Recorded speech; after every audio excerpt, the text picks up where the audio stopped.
Testing, testing. Hello, hello. Testing, testing. Hello. All right, we're back. Hello, everybody. Welcome back to the live stream. Welcome back to Suzerain. As I said, I'm back. I was only going to stream. I usually only stream on the Friday for Suzerain at least, but yesterday's chapter ended quicker than I expected, and I had to go do something very quickly. So I'm happy to just be back to play again. The country is in severe debt, but I'm hoping we can claw our way out of this and still end up with a good ending. So I'm very happy to be back. Let's jump straight into this. Continue. Balance of power in Eastern Mokopa. I imagine we're going to get the trade deals initiated very soon between Velhen and Agnolia. Let's see what we've got. Infrastructure at full capacity in Benfi. The bustling city of Benfi is facing infrastructural challenges as its airport and port facilities are at full capacity due to high volumes of logistics and tourist travel. Interesting. Okay. The situation is raising concern over the ability to sustain the growing demand without causing delays and disruptions. Okay. Duly noted. What have we got? Archaic state of Sordland's conscription laws. Yeah, we could probably fix that. Reign to meet Smollak and Van Houten. Okay. That will, like I said, that will be very, very soon. Oh. Ministry of Health discusses privatization. We'll deal with that other one in a second. Ministry of Health has begun working on a health report with a proposition to allow privatization in the health system to potentially generate new resources for the ministry. So, as much as I need the money, we are avoiding privatization at all costs. Seriously, it's not going to be good for us. The more private involvement, the more healthcare is seen as a profit-seeking measure rather than a service provided for the health of the citizenry. We are avoiding privatization at all costs. We cannot compromise the integrity of our healthcare unit, of our healthcare system, by inviting private investment and basically getting money out of it. It's not for profit, it's for the health of the nation. So, let's take a look here. Superpower trade war. A confrontation between the superpowers is causing global economic problems. Uh-oh. Oh, no. Oh, shit. A major naval confrontation between United Contana and Arcasia at the Gulf of Rica caused a global trade disruption. The Gulf, where half of the global trade flows through, was blocked. Following the event, Arcasia imposed considerable tariffs on CSP goods, which triggered the temporary trade embargo on all Arcasian goods from the CSP. The financial impact was felt all around the world. Shit! We're already in debt. Oh, no. We're already in debt. That's bad. Okay, the Namibia confrontation and the subsequent naval blockade of all ships has caused massive disruption of trade and production goods that drive the economy of Sordland. The immediate effect in Lakavan was felt at the port when hundreds of scheduled ships failed to arrive. The collapse of vital logistics supply chain caused a massive economic downturn. Shit. Oh, that's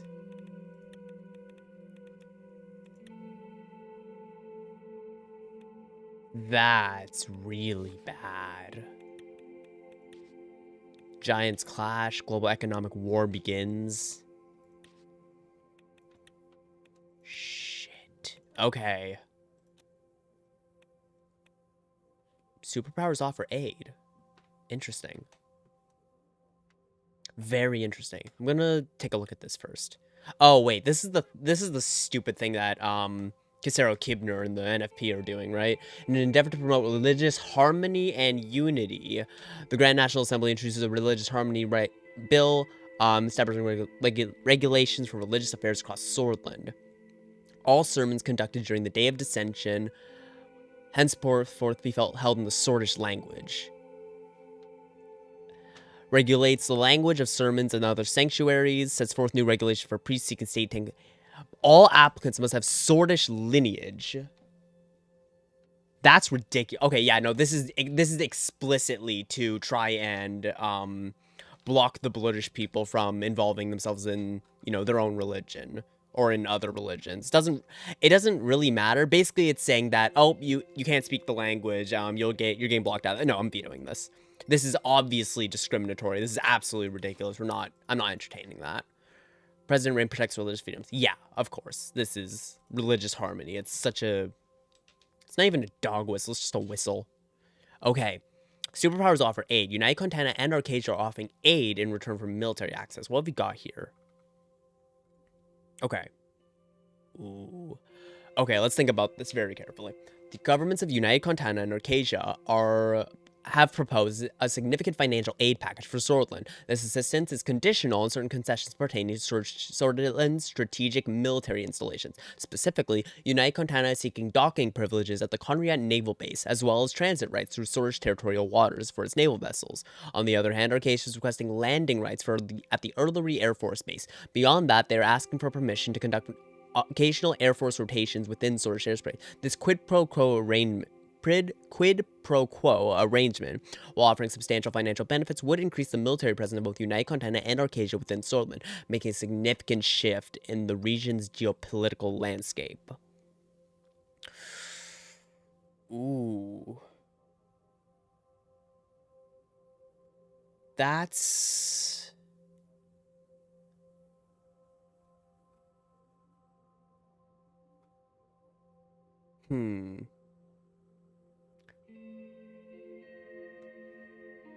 So here's the thing. I actually don't... Sorry, something's going on with my stream. It seems fine, though. So...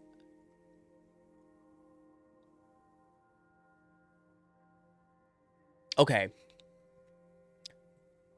Ideally, if we were in better circumstances, I would just reject the offers and maintain our neutrality. However, it's very clear we need the money. Desperately. So who do we pick? United Contana or Arcadia? I'm leaning heavily towards accepting Arcadian's aid. Not because I have really any problem with United Contana, and this will antagonize United Contana, I accept that risk. But as far as Arcadia goes, we need the... Well, one, we need the economic aid. Two, we're already aligned. We're going to remain neutral. We're not going to pick any sides in the global conflict. However, we are all aligning ourselves close to Arcadia. Just as a matter of, we are opening up our markets. They're going to be investing more into our country, whereas United Contana is more ideologically aligned, whereas... they're more interested in the ideological alignment, whereas Arcadia is more interested in capital. So I think accepting Arcadian aid might bring us a bit closer and give us a more favorable deal with Lesbia in the near future, since I know they want energy resources. They've shown interest in Sorge Petroleum, I think it was. And so for that... And also, we don't want to make an issue with... We don't want to create an issue with Agnolia just before our trade negotiations. So for that reason, for the money, I'm going to accept Arcadian aid. Otherwise, I would just reject both of them if we were in a fine financial situation. But for now, I think Arcadian aid's the best thing I can take. So that's what I'm going to do for now. Arcadian Air Force rotations. Let's take a look at this.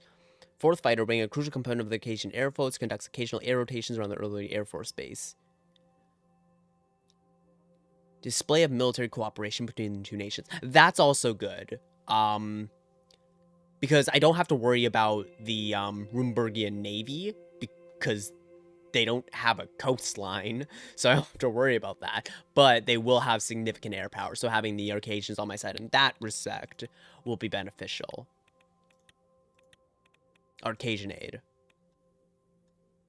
They'll gain occasional flyover rights for refueling, aimed at enhancing Sordland's infrastructure and advancing development. That's good. Broader alignments with the ATO. Okay. Well, of course they're going to condemn us. Let's just see what they say. United Contana has voiced his disapproval for the financial accord between Sordland and Arcadia. Chairman Millenniev has criticized President Reign for inviting the ATO to meddle in the affairs of Eastern Mokopa. In a firm stance against perceived Arcadian imperialism, the chairman has vowed to defend the sphere of influence in CSP. That's about what I expected. It sounds about right. Weak international leadership. Yeah, of course. So since the Radical are, generally speaking, left-wing, they're not going to be happy with Arcadia, who's typically, you know, socially progressive from what I understand, but firmly capitalistic in that regard. Yeah, another dubious entry to his growing record of weak leadership. Okay, these guys...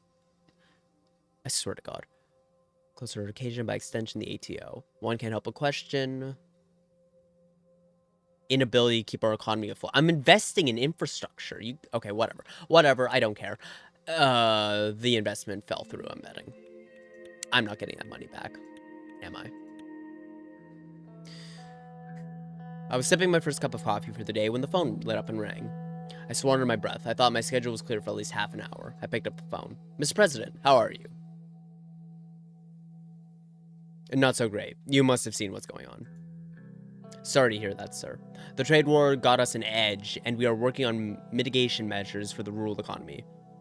Got us on edge. Not an edge, on edge. And we are working on mitigation measures for the rural economy. I'm calling you because I've received a call from the CEO of Armadine Industries, Aaron Bridge, about the recent initial public offering of the Ventry City Stock Exchange. As you might have guessed, it's about our significant venture investment of 2,000 shares worth nearly 2 million ren. Due to the trade war that is ongoing, I was told that the Armadine stock prices plunged after the IPO. The markets are very volatile right now. Don't worry, our stocks are still secure, and they advised us not to sell because a recovery is expected in the near future. However, this means we have not made any profits, and on the contrary, we have lost 50% of the value compared to our initial purchase. I'm sorry, Mr. President.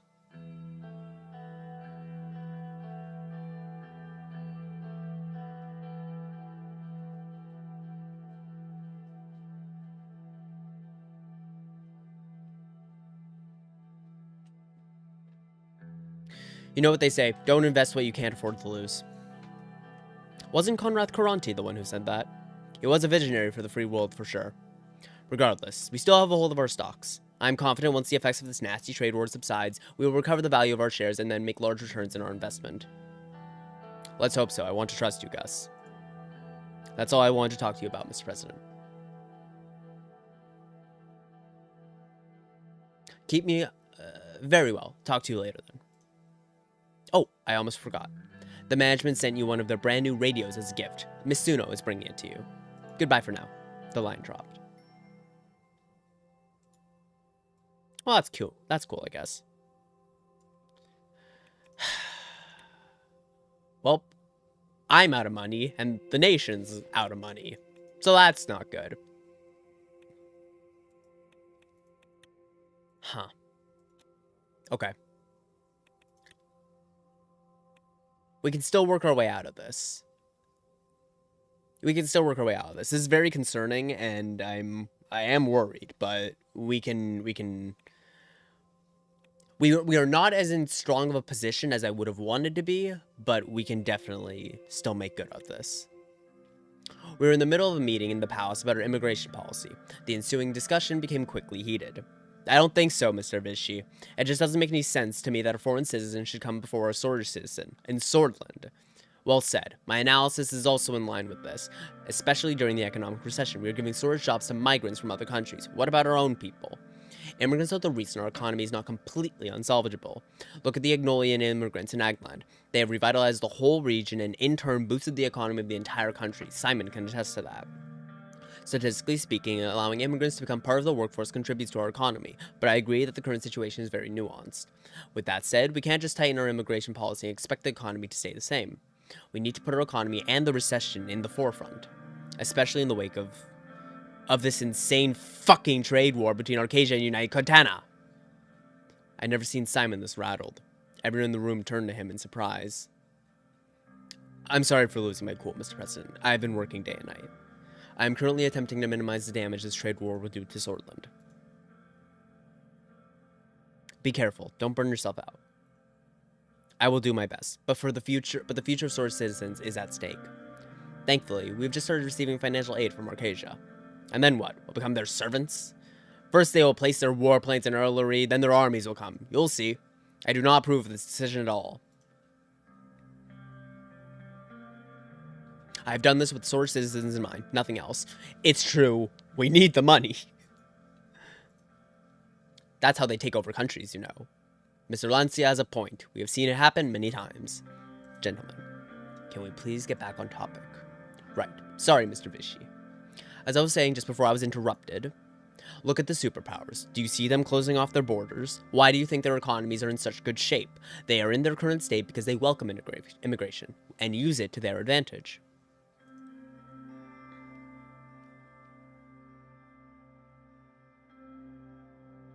We need to modernize and reach the level of superpowers. I am of the same mind. It is proven that immigration helps countries to develop, and we cannot just deport our current immigrants. That's disturbingly topical. We need a decision. But before we move on, Mr. President, do you have any questions about the current state of immigration? What is the current legal status of immigrants? Currently, all accepted immigrants are given a work permit on arrival so that they can work and contribute to the economy of Sordland. Good. There is currently no limit on the number of immigrants accepted. Good. However, the number has remained stable over the past years. This all sounds good to me. Despite the laws, the fact is many immigrants illegally work for corporations. That is the main issue with immigration right now, not the immigration itself. I agree with that completely. Nonsense. If not for the unlimited amount of immigration, we wouldn't be in this state. Jesus Christ, what's with right-wingers and blaming fucking immigrants? Christ. How do the immigrants usually arrive here? There are 3 major paths they choose. The first one is from Agneland to Agnolia border. Makes sense. Second is the Berja to Velhen border. Also makes sense. And the third is the Lauren coast. Agnolians are the largest group. It's a light border over there. Although recently, political fugitives from Vagsland have been crossing the Grey Sea by boat to land on our coast. Interesting. Very interesting. Politically persecuted Vejek refugees tend to use the dangerous mountain passes near the Velen border. Many of them also have Bloodish blood. This is significantly increasing the blood populace inside Berja. How many immigrants live in Sordland? Official numbers show that we have anywhere between 2 to 3 million immigrants residing in Sordland. So, not much. Overall. Even excluding the countless undocumented aliens in our midst, this is a very substantial amount. The primary issue is the strife they cause between less fortunate Swordist citizens and themselves. Including them in the workforce would benefit everyone, including unemployed swords. More taxes means more services. Thank you, Simon. Yeah. Let's move on and see what can be done about the immigration status. Very well. David Vichy opened his dossier and stamped with the seal of Ministry of Foreign Affairs and Trade.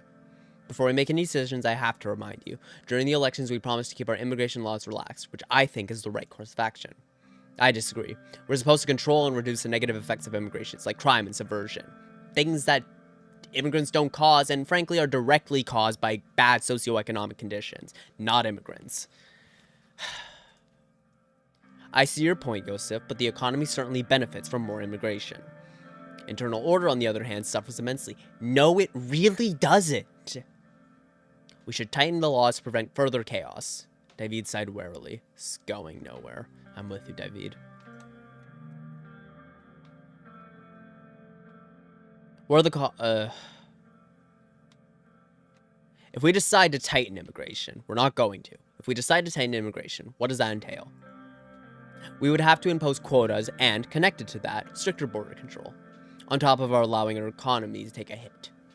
Mr. Hole, surely the well-being of our citizens and our internal security will more than compensate for any downturn in the markets.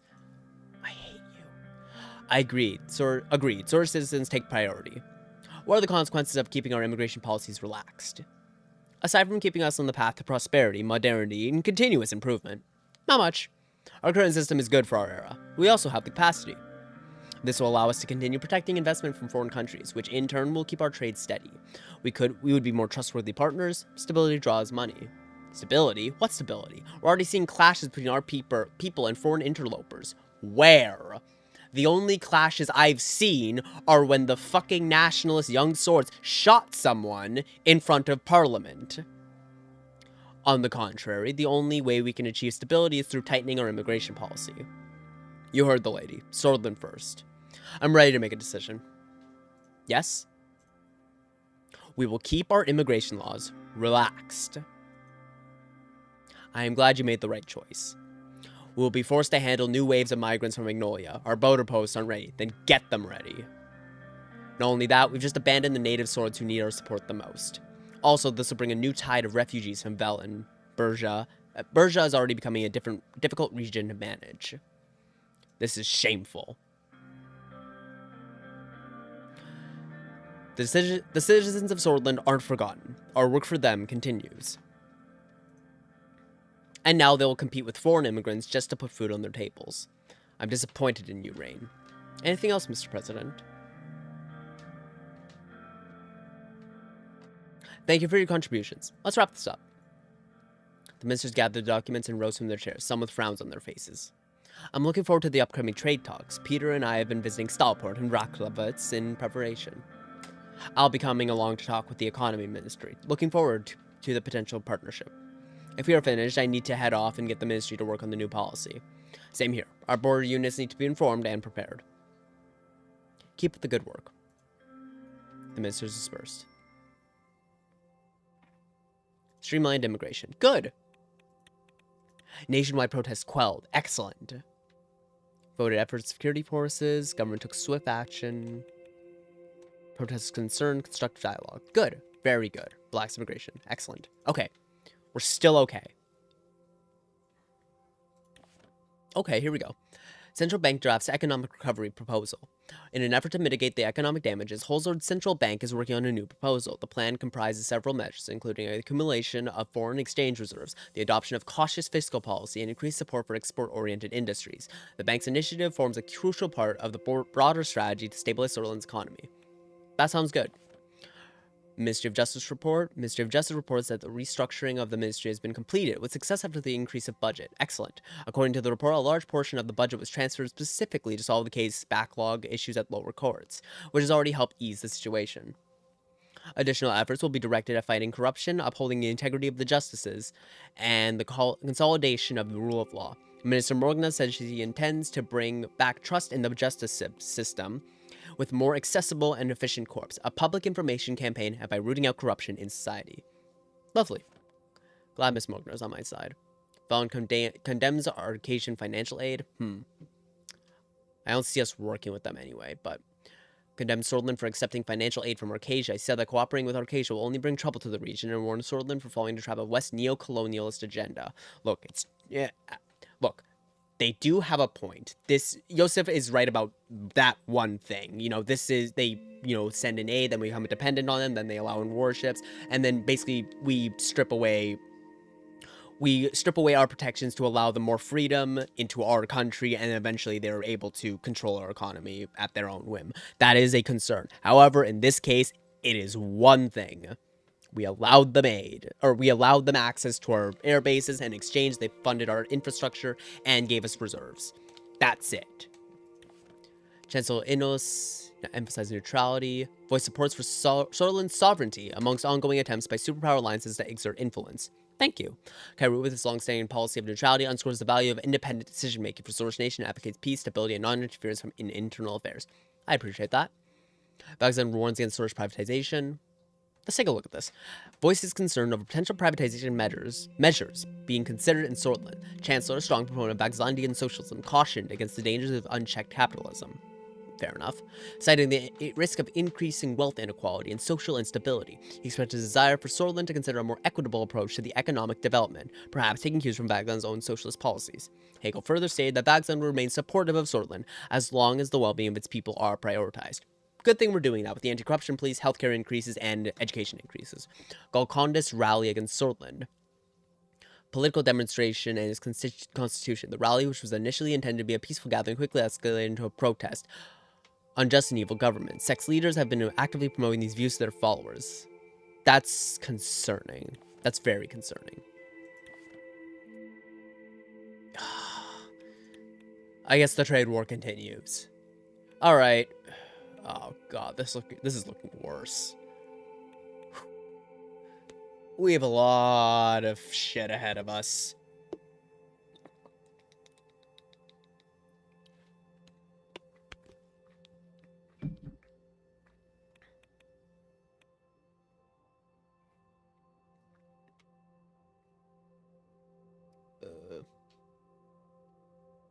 Sorry, 1 second.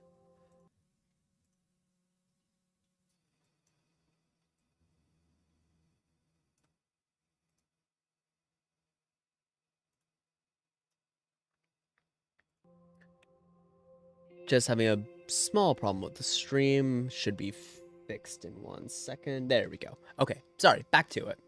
Private party of the Gentleman's Club. Far from becoming accustomed to my workload as president, I only felt more and more snowed under in the weeks past. It's been ages since I had any time to myself. I was starting to lose my focus, and my temper was growing increasingly thin. Peter was the first to realize I needed a break. Sorry again. After much cajoling, he finally persuaded me to come to a meeting of his new venture, Gentleman's Club. For the past few months, he'd been hosting a salon of sorts, not just for politicians and businessmen, but also for artists, entertainers, people of taste, he told me with a smile on his face. There's only one rule, no wives or girlfriends allowed, hence the name. And so I found myself in front of his new luxury villa in Erlery. Very loud jazz music emanated from inside. I waited and waited. Finally, Peter opened the door. I could smell the whiskey on his breath. Anton, finally! Now the real party can start. Come on in. As soon as I entered, Peter closed the door and turned to a small crowd. Gentlemen, a minute of your time, please. I now have the privilege to present to you the man himself, the 4th president of Sordland, Mr. Anton Rain. I'd known him for long enough to understand that he was more than a little drunk. He made an elaborate mock curtsy as I passed him and walked into the room. The music stopped and I felt everyone's eyes on me. Thank you, Peter. What's next? A choir? Marching band? No, I'm saving those for your funeral. Peter laughed very hard at his own grim joke before continuing. That's funny. Dear members, please give a warm welcome to our very special guest. If I may, Anton. Here, take this. He handed me a glass of whiskey and put his hand on my shoulder. We all know why we're gathered here tonight. To celebrate life, to have a brief escape from our tumultuous professions. I personally don't know any better cure for stress than a little drink. I'll raise my glass. I raised my glass and the rest of the crowd followed. Now, the tradition dictates that as the club president, I have to remind you of the house rules. There are 3. No politics, no wives, no one sober. Cheers! Peter drank the whiskey in his glass in one go. Sipped the whiskey. Anton Rain might have the power to make presidential decrees, but I, Peter Vectorn, president of this club, now declare this party started. Music, go! The band started up again. After greeting the crowd around me, I felt a hand on my shoulder. Let me show you around. We walked through the corridors of his mansion. Statues and paintings lined the stark white walls. An arched window provided a view of the neatly manicured grounds, complete with a swimming pool. A grand lesbian marble staircase led up to the 2nd story. Peter gestured at the massive crystal chandelier hanging overhead. The chandelier was made in the 18th century. Can you believe it? There's even a hedge maze in the garden. What's the story behind the chandelier? I don't know. I don't care. Just looks expensive and I like it. I'll let you in on a secret. Gus Manger has a lot of contacts in real estate. He brokered an amazing price for me. He'll also be here tonight, by the way. Not like I have any money.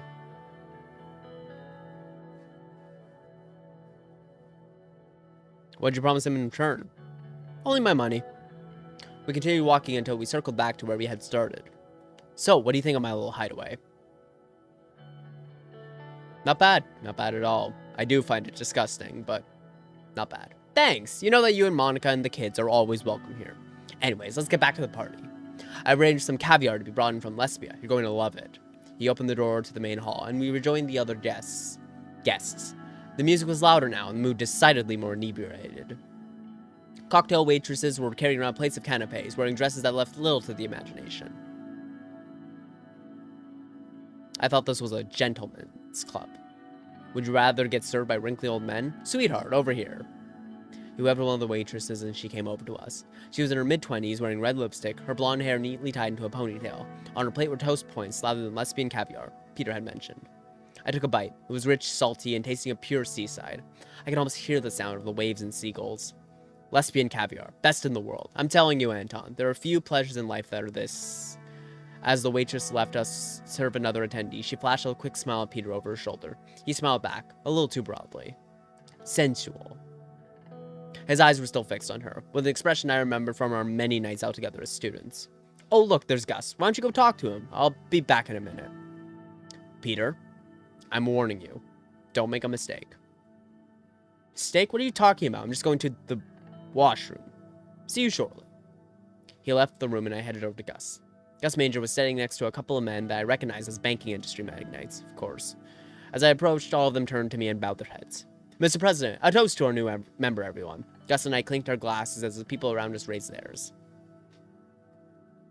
I heard this mansion is a result of your connections. That's right, I do have a wide network in real estate. Peter told me a couple of weeks ago that you might be interested in potential opportunities such as, well, this. He opened his arms, gesturing to the opulent surroundings. Let's take a walk. The balcony has an amazing view of Erlery. We left the room and made our way to the balcony. On the way, he took out 2 cigars and held one out for me. Thanks. I took the cigar and started smoking it, mixed with a taste of whiskey. It was delicious. We went onto the balcony. All of Ellery was at our feet. From this vantage point, I was able to see how expansive the building plot was. The swimming pool and the hedge maze were visible from here. Looking over the railing, I admired the view for a moment before Gus spoke up. I know you're wondering about the deal Peter made. In a nutshell, thanks to my network, he was able to procure this house for half the asking price, which would have been impossible under any other circumstances. I would be delighted to discuss a similar arrangement with you. In fact, I have prepared a document with my own personal favorite opportunities. Your willingness to invest in Gaslam showed you were a man after my own heart. I'd love to talk to you about how my network can benefit you personally. Thank you. No, Mr. President, thank you. Let's talk about the details then. Gus opened his briefcase and pulled out a thin dossier. He showed it to me. I don't have any money though. Whatever. My first offer is, of course, real estate. There's a vineyard close to Erlery, about a 1-hour drive from here. That also includes a very large villa. Beautiful plot, but rather neglected. So there'd be a fair amount of renovation costs. On the bright side, you'll be able to produce your own wine. The previous owner was Geralt of Rivery, a world-renowned vintner. There's also an option of a football partnership. I already own a large portion of FC Anarcha, and I'm doing my best to make them champions. Buying in would be more expensive than the vineyard, but the season will bring a lot of returns. I'm quite positive. But give me the word and I will start the procurement process, but we must act quickly as the opportunities might disappear off the market.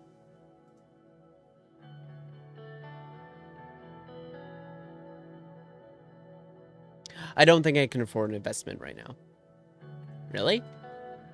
Very well. Do not blame me if they're not available at a later date. If you'll excuse me, I'm going to refresh my drink. See you around. Yeah, I'm out of money. I would have liked to, but the fucking Armadine stock tanked. No matter.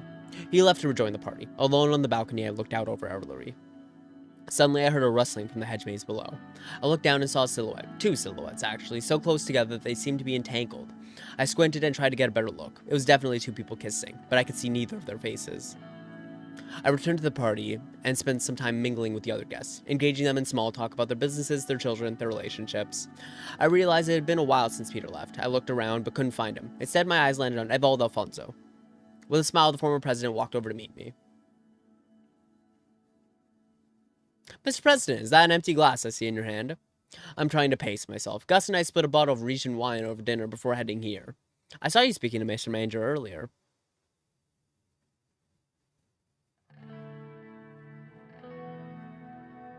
We talked, yes. It's always nice to get to know one's ministers outside of the Maroon Palace.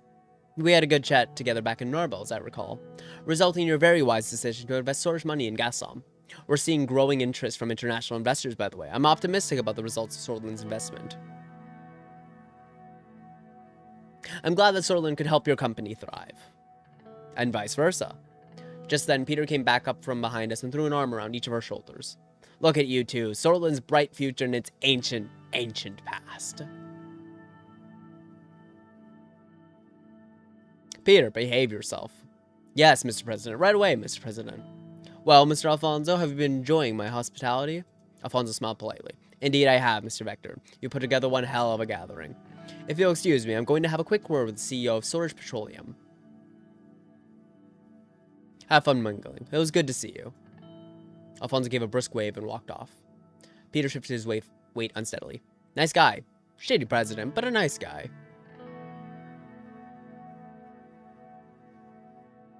Was that you in the hedge maze, Peter? What are you talking about? While you were gone, I saw 2 people kissing in the hedge made outside. Actually, no. I'll be direct. Were you with the waitress? What? No. How could you even think that? I'm a married man. Peter, you know you can tell me anything. I thought I saw his cheerful expression slip for a moment. Yeah, I know. Trust me, it's nothing. Now, who wants a drink? Besides me, of course. He poured us 2 large glasses of whiskey and we drank them in one go. Throughout the party, we drank and drank, just like old times. I woke up the next day with a pounding headache and more than a few regrets. My recollections of the evening were hazy, but there was one important detail that kept coming back to me. The red lipstick on Peter's collar. But maybe my memory is playing tricks on me.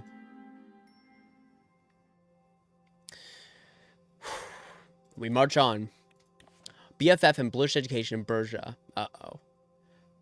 Discovery of Bullish Freedom Front propaganda in most schools that teach the Bullish language. The government is urged to take immediate action to address this. National language of Sordland, not doing that. HSU fire investigation suspended. A lack of further evidence from the investigation into the fire that occurred at Halsord State University archives has caused the case to be suspended until further notice from the police and SID. The cordon has been lifted. Halsord Post's connection to Young Swords. Chief of Police Carl Gleiser reported that Young Swords sympathized, as well as several old members of the terrorist organization, are currently working for the newspaper Halsord Post. Investigations are underway. Good to know. Deal with that.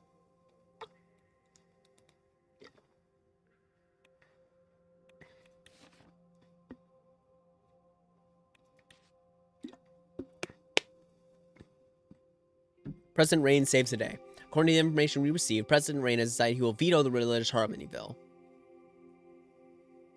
However, don't be fooled by this. A proposal prepared by Kisaro Kibner took a stab at the heart of the Bullish populace by banning the Bullish language from being spoken at religious assemblies. Progressive investment and rural development. Police violent in the old capital. After the arrest of the vice president of the Young Swords Cultural Centers, a group of teenagers started protesting in the Earlery Police Department, shouting police are fighting for the wrong side. Very interesting.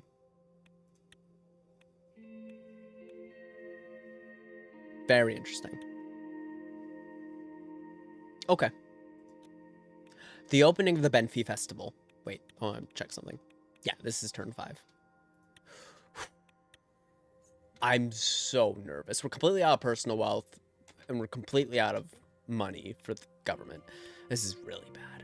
Our motorcade slowly made its way towards the magnificent Benfey High Arts Center. Night was falling, and the festival was about to begin. I flipped through the brochure that had been given to us at the hotel. On the front page, there was the face of Curtin Less, the mayor of Anrica. He was a Benfey native who had a long-standing relationship to the city's current mayor, and had been personally invited to make tonight's opening speech. The Benfey Festival was one of the biggest events of the year. It originally marked the start of the annual religious pilgrimage, a weeks-long journey, still undertaken by devout tourists. But today it was better known as a cultural celebration that drew together thousands of revelers to the city. There were film screenings, concert, theater, dance performances, art exhibitions, and celebrity-studded nightly galas. The opening ceremonies were broadcast on TV, watched by millions. As the car slowed, a coterie of reporters and security guards rushed to meet us. I turned my attention to Monica. Since I'd refused to let her make the opening speech, her attitude towards me had changed. She now only spoke to me if I asked her a question or if it was something important concerning the children. Will you ever forgive me? I told you my reasons. I know, and I understand. It's just going to take me some time. She clearly did not want to pursue this topic any further. As soon as Serge opened the door, we were enveloped by the roar of the crowd. The next few minutes were a blur of handshakes, photos, and reporters' questions. The onlookers cheered as we walked by the red carpet to the newly built art center. We followed the guards through the cavernous white halls until we came to a set of arched doors leading to the auditorium. We waited outside as security did a quick sweep of the area, then headed in. I had been asked to make a quick set of remarks introducing Curtin Less. I beckoned Monica to join me on the podium. I'm going to find my seat. Monica brushed past me, took her seat in the front row, and crossed her arms. I walked alone to the podium. I spoke for only just a minute. Reading a paragraph my speechwriter had churned out about the importance of the festival in Benfey to Sordland. I concluded by inviting Curtin Less, mayor of Anrica, to the podium. I stepped down and joined Monica in the front row. Her arms were still folded.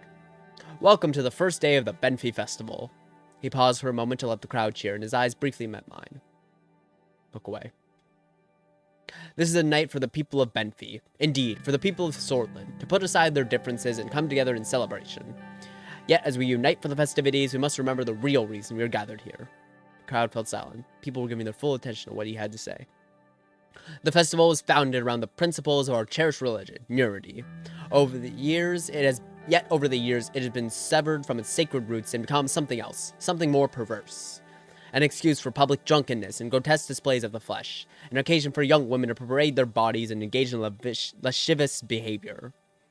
As he went on, I could see Monica becoming increasingly agitated. What the hell is he talking about? Lascivious behavior? What century does he think we live in? I'm not stopping. I mean, she's right. Monica turned back to watching the speech, a frown on her face. Perversion hidden under the guise of art is not befitting the beautiful city of. The crowd was becoming restless. Many of the younger attendees were murmuring in disagreement, while a few older ones were nodding vigorously. As I said, perversion hidden under the guise of art is not Enough!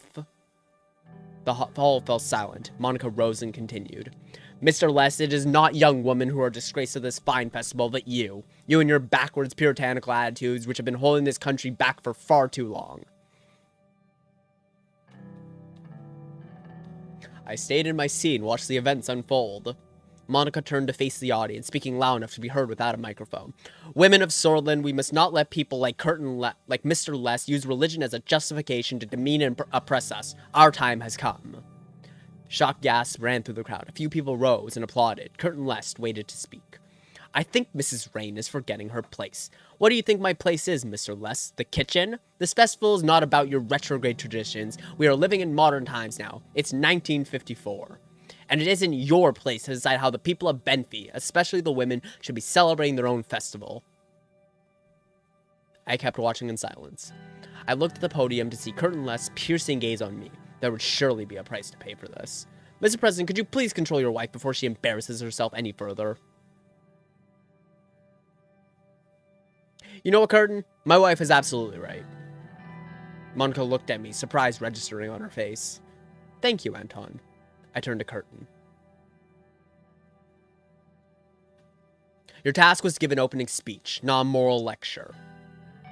I will finish my speech if you'll allow it, Mr. President. That's up to the people of Benfey, isn't it? I turned around to look at the crowd. The people immediately started booing Curtin. He ignored them and continued with his speech. Benfey has always been a beacon of culture, tradition, and religion. Many battles have been fought over this precious city. Army after army tried to claim it for their own, but we fought back and won each time. We stand here thanks to the strong men who were able to protect their families, their lands, and their way of living. Every day I praise God we have succeeded thus far. Scattered applause broke out from some of the older members of the audience. I leaned over to Monica. I praise God he's only allowed to speak for another 2 minutes. Monica stifled a short laugh. Yet the traditions that form the very fabric of our society are being tested, even as I speak. He looked pointedly at Monica. We must stay true to our values so that Sordland can prevail, so that Benfey can prevail. With these at the forefront, I'm convinced that Sordland will continue to be the greatest nation in the world. I invite every single one of you to celebrate our roots and our traditions at this holy Benfey festival. I hereby declare the festival open. Praise God, praise Sordland, praise Benfey. I'm Morgna Wes Core. Vector insista. Most of the people in the hall finished the decades-old saying, including me. Monica's lips moved, but she didn't say the words out loud. He exited the stage as the band struck up the official festival anthem. I spent the rest of the evening alternately watching the festivities and conversing with local politicians. By the time we got back to the hotel, I was exhausted. But thanks to festivities still raging outside, and the sound of Monica tossing and turning beside me, I couldn't sleep at all.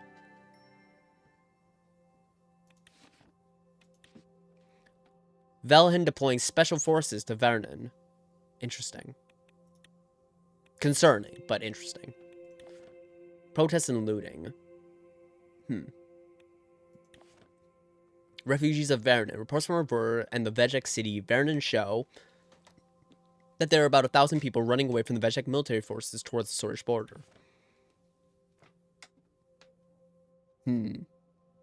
Governor of Berger reports hundreds of BFF collaborators. Potential violations of civil liberty. Yikes. That is not good. Downtown at home. I felt like an eternity since the Benfey festival. Had it really only been less than 24 hours? I was at home now, drinking an afternoon coffee on my balcony, a stack of newspapers lay at my side. I picked them up one by one, reading and rereading the articles about the festival.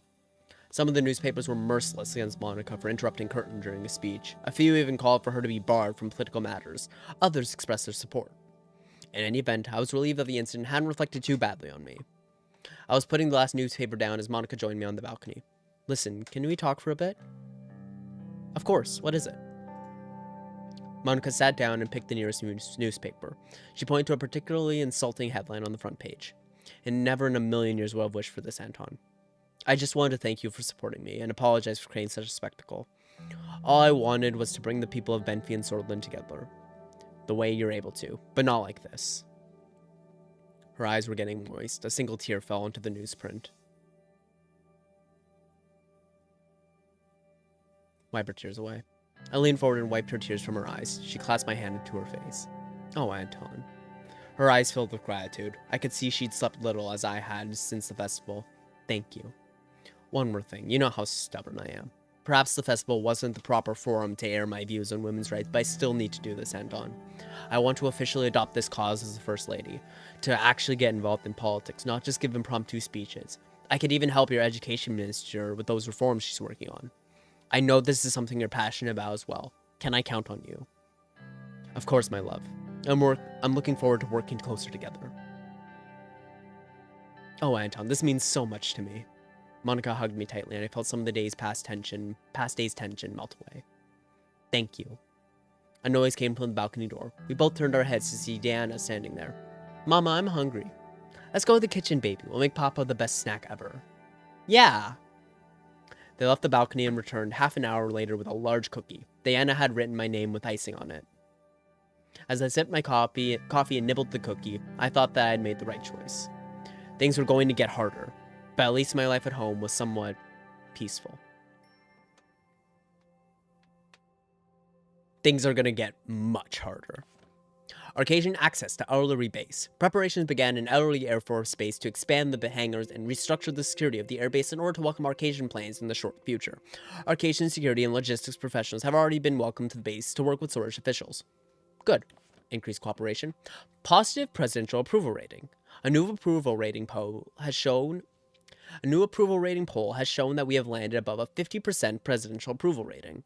Our administration's good performance has been confirmed with a diverse poll taken by 1,000 respondents from all the regions of Sordland. That's positive. Economic report. The Ministry of Statistics, along with the Ministry of Economy and the Central Bank, have delivered a preliminary economic stats report detailing the recession is deepening and the financial system is headed towards a potential collapse if we don't take serious action.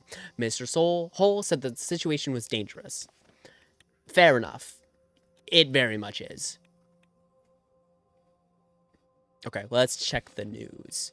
Workers at crossroads. Millennialism versus Arcadian capitalism. Interesting. Striking balance between economic progress and safeguarding the dignity of labor as a crucial task that lies ahead of us. I guess I can't disagree with that. Skilled immigration. A catalyst for economic growth. Very true. First Lady steps up. Benfey Festival is now in full motion. The festival goers are enjoying the many attractions set up. However, this year's festival started eventfully. Mayor Lest's opening speech was interrupted by the First Lady Monica, who stood up to the remarks made by the mayor after he declared the festival's activities perversions. The crowd absolutely loved the response from the First Lady, leaving the mayor embarrassed. Good.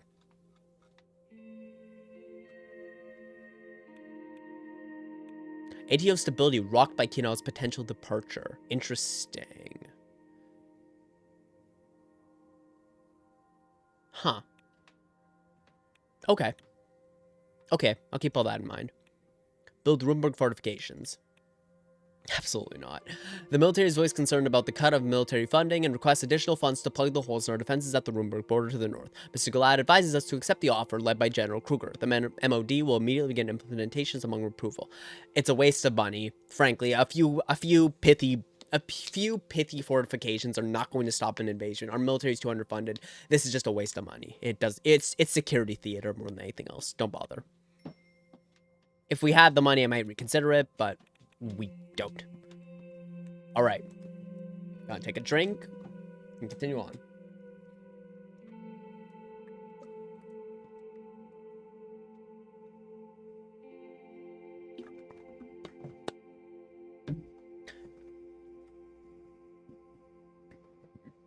Excuse me. Tough times ahead, but let's see what we can do. Discussion of the formation of a new police force. Carl Greiser arrived for a meeting to discuss the new police force. After Livia informed us of his arrival, Lucian opened the door and let him in. Hello, Mr. President. Mr. Galad. What a sunny day, isn't it? The weather outside was beautiful indeed. Clear sky and sunshine made the scenery look lively. I could even hear the sound of birds chirping from the palace garden. You're right. I need to go out more often nowadays. Or... Good to see you, Carl. How have you been? It's been going okay. We've tackled many security issues, but there are still some to go through. But more importantly, the security situation in the country is much more stable, allowing people to return to a normal life. Please, have a seat. We don't want you to feel uncomfortable. I'm used to being uncomfortable. He took a seat and corrected his posture. We have been informed of the establishment of the Anti-Corruption Police under the Ministry of Justice. Indeed so. Minister Morgna has given me full authority to lead the new force in order to fight corruption from within.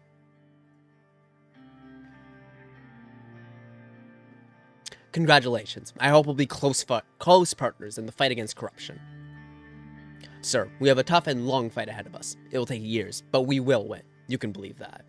I want to make it absolutely clear. My belief in you as a leader is unquestionable. Minister Morgna, though not as inspiring as you are, has also shown great capability. The more I work with her, the more I'm convinced that she is a very motivated and efficient administrator.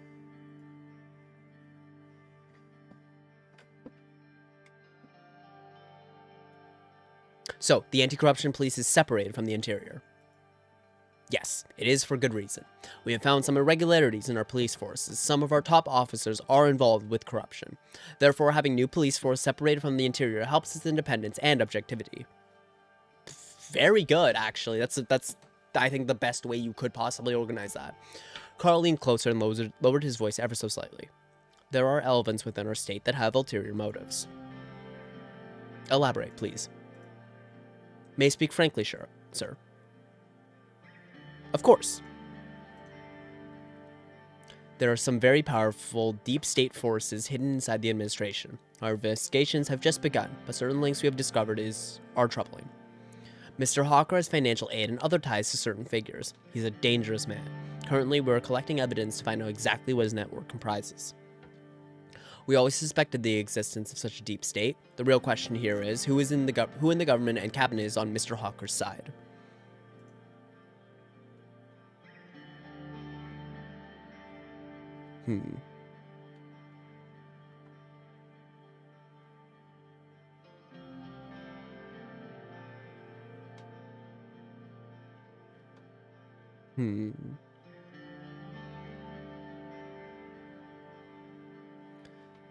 Tackle corruption inside. I mean, that's true. You need to find out who his ulterior motive is. Keep pursuing this, Carl. If you encounter any obstacles, my full authority will protect you. Thank you, sir. I will be relentless. The adversaries of this country will be found. The most important subject here is the Old Guard establishment. They pose a direct threat to us. Once enough evidence is gathered, we should be able to begin the corruption trials if we want to. Hawker, Heron, and the rest of the Guard and the Supreme Court won't be able to be prosecuted at all. He mentioned Heron. So he is taking bribes. This means we can't cut the head off the snake, but we will be able to strangle everyone around them. Besides them, there are other elements we are aware of. The oligarchs seem to have some people on the inside as well. We've received some unconfirmed reports about Mr. Tusk having brought people in the administration. And they seem to be evading taxes through bribery and exploiting the gray areas in our laws. Our investigators in Estor and Narbil have also found some suspicious financial activity for some of their corporations. If their tax returns were to be made public, it would help us track irregularities in their filings. We could look further into Tusk and the Lotherberg group. Or bribery should be eradicated from the system. I mean, both of those are true, but... people on the inside.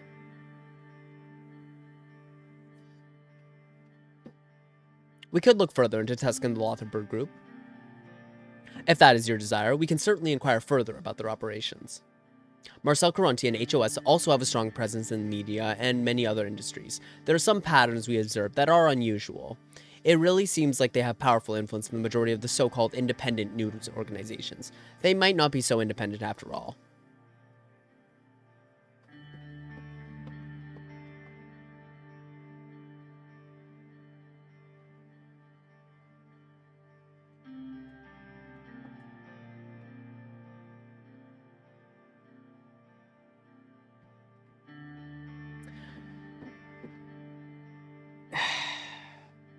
How do I respond here? I don't like any of these responses. I don't want to say this. Okay, I'm definitely not saying 3 because that's just admitting to it. I can't admit to it. Because that just puts me on the line. I want to focus on the Lotherberg group. Keep in mind, Marcel is most likely definitely corrupt as well. And Frankly, his media empire gives me stability, and that's the only reason I'm working with him. If there were any other circumstances, I would have him investigated as well, but who cares about him? Anyway, it's not good to underestimate such critical public opinion tools. Who cares about him anyway? It's not good to underestimate such critical public opinion tools. They do have reach, but the president has much more influence and authority. Carl sighed. Last but not least is the opposition leader, Franz Richter. We have received intelligence that he has connections to Arcadia. Upon further inquiries, we can't see anything illegal here, besides a mismatch of information. The old guard must have pushed this forward. We shouldn't even consider moving on the reformist leader in our position.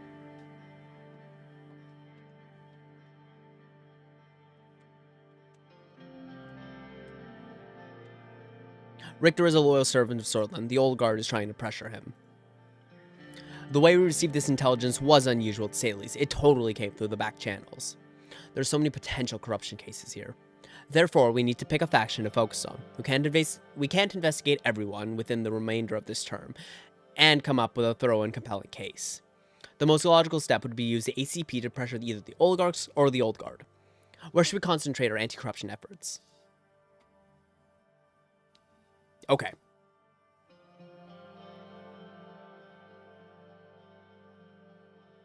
Okay, so I want to take out Tusk. As we're going to open up the economy even further, as we've done with the investments, and as we've done with picking a private company, again, we're going to be opening the country up a lot more to investment. So for that reason, I want to focus on Tusk. If we can end the corruption of the oligarchs and basically remove them, more of the money can be pooled down into where it needs to go rather than being funneled all the way up to the oligarchs.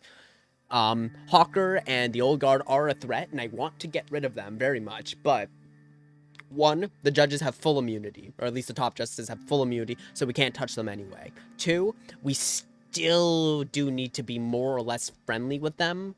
I mean, that might not be a threat anyway, but we need to pass the constitutional reform, and frankly, I want to take out the oligarchs. If we can get them, if we can stifle them, and we can spread the wealth out across the country, and we'll have more money coming into the government through the taxes, that'll benefit us greatly. So for that reason, I'm going to focus on the Tusk and the oligarchs. Focus anti-corruption investigations on Tusk and the oligarchs. Yes, sir. We will focus our research and investigation on the oligarchs. Well, it has been decided. That should conclude this meeting. Thank you for your good day and good luck, Mr. Greiser. Good day, sir. Carl and Lucian left the room. Alright, at least we have that going for us. Anti-corruption police force formed. Special department has been formed to fight corruption within the state, businesses, and the police itself. The new anti-corruption force, Anti-Corruption Police, AKP, will be serving its duties under the Justice Ministry of Sordland. Morgna, Carl Greiser, and other government officials spent the past months building the anti-corruption department from scratch. Unit consists of officers from the General Police Services, the Justice Ministry, and the Directorate of Criminal Investigations. Okay, we're ready, said Carl Greiser, the newly appointed chief of the anti-corruption police. We are already conducting a crackdown on corruption within our state institutions. Our officers are working on the intelligence reports, Greiser said. Excellent. Sorry. Yeah. Okay, budget allocation of the Sword's Armed Forces. I do not want to meet with Yosef. To determine the current situation of the military and spending policy, we held a meeting in the White Room. Peter, Vulcan, and Yosef proceeded. General Vulcan, Mr. Lancia, let's start with the briefing. Very well, Mr. Vice President. We have prepared a briefing to convey further details about the current situation of our military. First off, we have received an updated communication from the Arcadian Military Command. Their planes are being moved into Arlery Air Base as we speak. Under our supervision, of course.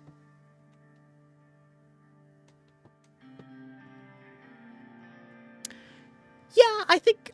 Okay, we've accepted their invitation, and they're going to be doing...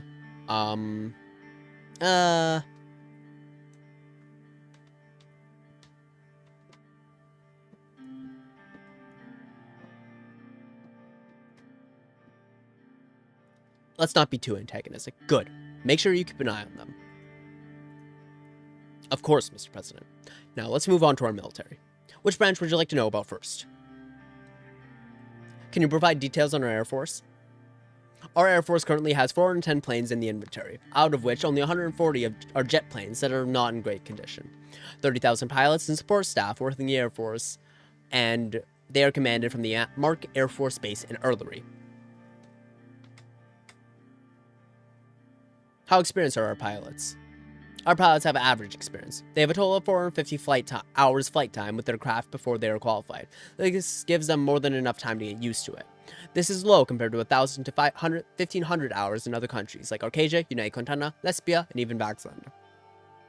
Normally the hours per pilot should be higher, but due to the lack of funding, we can't increase the training times. Fuel costs are rather high. What are our operational capabilities? Our planes can bomb targets within a 400-kilometer radius of the airfield. They have medium-range and semi-effective nighttime bombing capabilities. At any time, we can field 7 air wings, composing of a total of 130 aircraft that can operate in combat duty. This is enough to subdue most targets. In terms of our bombing capability, we have an average of 100 meters of precision. This is not great, but it is still within the effective radius of the bombs. How does our Air Force work together with other military branches? The Air Force is trained as an independent tactical support branch, which means it assists other branches but doesn't collaborate. That's not great. This does cause some issues like friendly fire and missed close air support opportunities. Like I said, not great. There are ways to improve collaboration with joint operation rooms, something to think about, surely. I would like to know about the other branches. Any specific one you want to know about? Let's talk about our Navy. Our Navy currently constitutes of 59 vessels with a total of 60,000 sailors and support staff. As you know, these ships are commanded from our main naval base in Conrad, where our flagship SN Renan is docked. Which seas does our Navy currently patrol? We are patrolling the Markian Sea, the Great Strait, and the Antasian Sea. Our Navy projects out all our coastal regions, however, to make sure they are not thinning our defense. We prioritize certain regions over others, like Greater Hulzland. We often patrol the routes that are close to the shipping lanes, especially the Markian Sea and the Great Strait. The amount of cargo that goes through the area is eye-opening. Another thing to note, after the takeover of Helheland, where our Navy has led incursion operations to protect Magnolia, we also take part in some joint Navy drills as well. How does our Navy compare to others? Our Navy is dwarfed by the size of the Vaxlandian Navy, which has 194 ships, and the Agnolian Navy has 81 ships. Did they see we had 59? If so, that's a huge difference. We only surpassed Lesbia in terms of our Navy, as they have less than 30 ships. As you see, the situation is dire. The solution is not just more ships. To make a truly better Navy, we need to equip our ships with modern radar and sonar systems. More outdated ships wouldn't mean much. How are our capabilities in power projection? The truth is, we are limited to our near region due to the size and technological level of our naval ships. If we had modern support vessels, we could participate in international operations. That's right, we still hold some firepower though. If needed be, we could block the strait at the Markian Sea. To make up for our weakness, allying ourselves to a naval power could also help protect our seas. Okay, so an alliance with Agnolia is potentially on the table. Interesting. Okay. Let's hear about the other branches of the armed forces. Which one?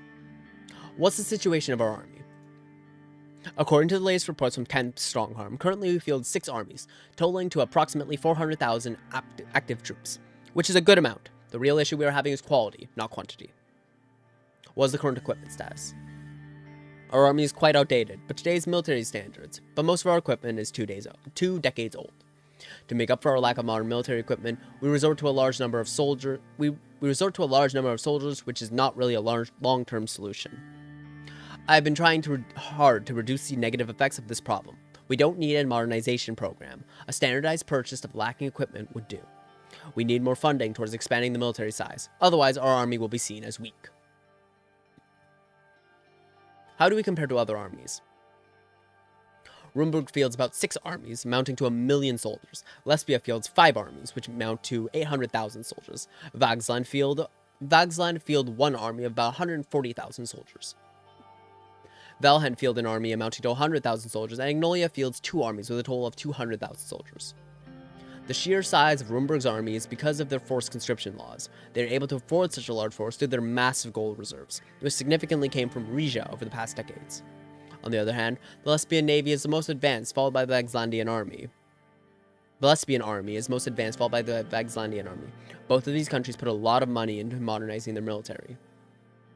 Where exactly is our army deployed right now? The first army is stationed at the Lesbia and Valhen borders to protect the way into the central regions of Sordland. The second army, our largest force, has been situated on the Rumburg border. The second army has a large mountain commando force and is the most adequately equipped army to face Rumburg. The third army is near the Agnolian border, and the coastal area is facing Vagsland.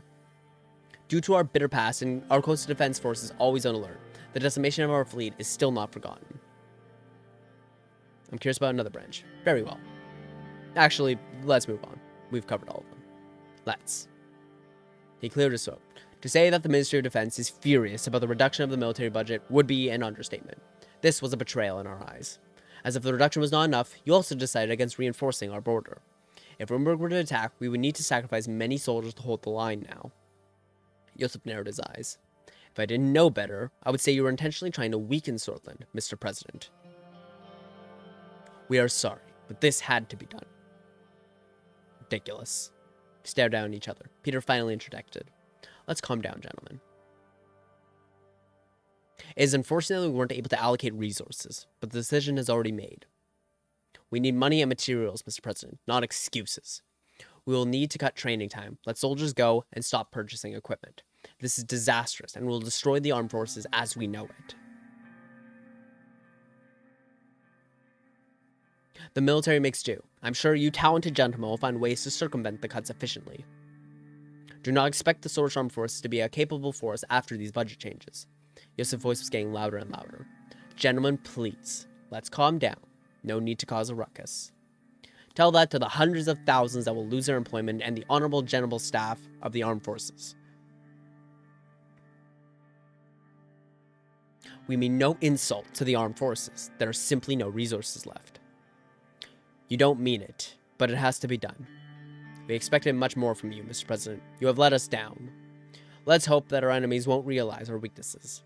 Joseph and Vulcan were angry, but there was not much that could be done about it. The meeting concluded as the sun set over the concrete jungle of Holsord. Yeah, that's disappointing, but we're doing what we can. Second continent is satellite in space. Interesting. Government backs rural development. Oh, yes. This investment in our rural economies will bolster agricultural productivity and secure our food supplies. While the cost of the investment is considerable, the potential benefits to our agrarian communities and national food security could well justify the expenditure. Good. Massive protests against Governor Braun. Oh, that fucker. Okay. Oh, wait a minute. That was about Gaslam. Leads investment round in Gaslam. Anarcha is leading the way in a new round of investment in Gaslam, with Canal and Gamland also expressing interest. The decision to invest by these nations could potentially stimulate Gaslam's financial recovery and open new avenues for international cooperation. This move signals a shift in the global energy market and could significantly impact Storage energy sector. Interesting. Stagnation. Oh, this is looking a bit better. That's nice. Stagnation marks Gruny's regional growth. Gruny, known for its fertile lands and world-renowned vineyards, is currently experiencing a stagnation in regional growth. This economic flatlining has raised concerns of Gruny's economic resilience and the need for innovative strategies to revitalize its growth. City and regional authorities are closely monitoring the situation to take necessary actions. Young Sword's militants arrested. Good. SID. An officer was also killed in the fighting. Fuck. Education reforms. Ministry of Education is reporting the massive overhaul to the education progressing very well. Great. Mr. Walda reports solid progress on many fronts with new schools, but delaying the transformation on political grounds. Oh. Okay. L1 railway nears completion. Very good. Thank fuck. Protests against Governor Braun's security policy. The governor has authorized widespread surveillance of bullish individuals who created a climate of fear. What the fuck? The bullish people are demanding their civil liberties and human rights be respected. Yeah, it's fair. What the fuck is he doing? God, he's gonna make everything fucking worse. PMC is legitimized. Christ. Regional growth stagnates and dire. Berja is witnessing a period of economic stagnation with the regional growth rate flatlining. Industries and businesses across various sectors are reporting sluggish performance. That's unfortunate. That's very unfortunate. Death of former Black Battalion Brigadier General. A former Brigadier General of the Black Battalion has been found dead. The cause of death is currently under investigation. Brigadier General was once held a significant position in the military established in the 1930s. Had many followers from the NFP, and his sudden death has caused a stir in the city. Not shocked. Downsizing. Why is that? You've just received a bunch of investments.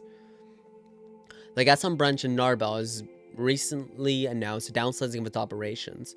The company's decision, while aimed at enhancing operational efficiency, has stirred concerns among the existing workforce. The economic repercussions of the move on Narbel's local economy and the future trajectory of Gaston are subject to close attention. That's not good. Oh, the trade deals. Ooh. Okay. I'm going to talk to Agnolia first.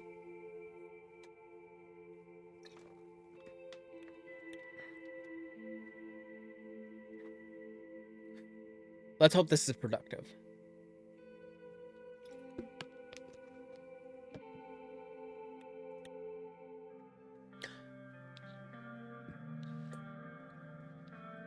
Sordland 1's flight from Holzord to Stalport took 3 hours, but went very smoothly. We were about to touch down.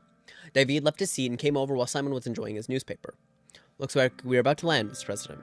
I looked outside. I could see Helgeland, the island in between Vagsland and Agnolia. So many conflicts over such a small piece of land. The island can barely sustain itself without outside help.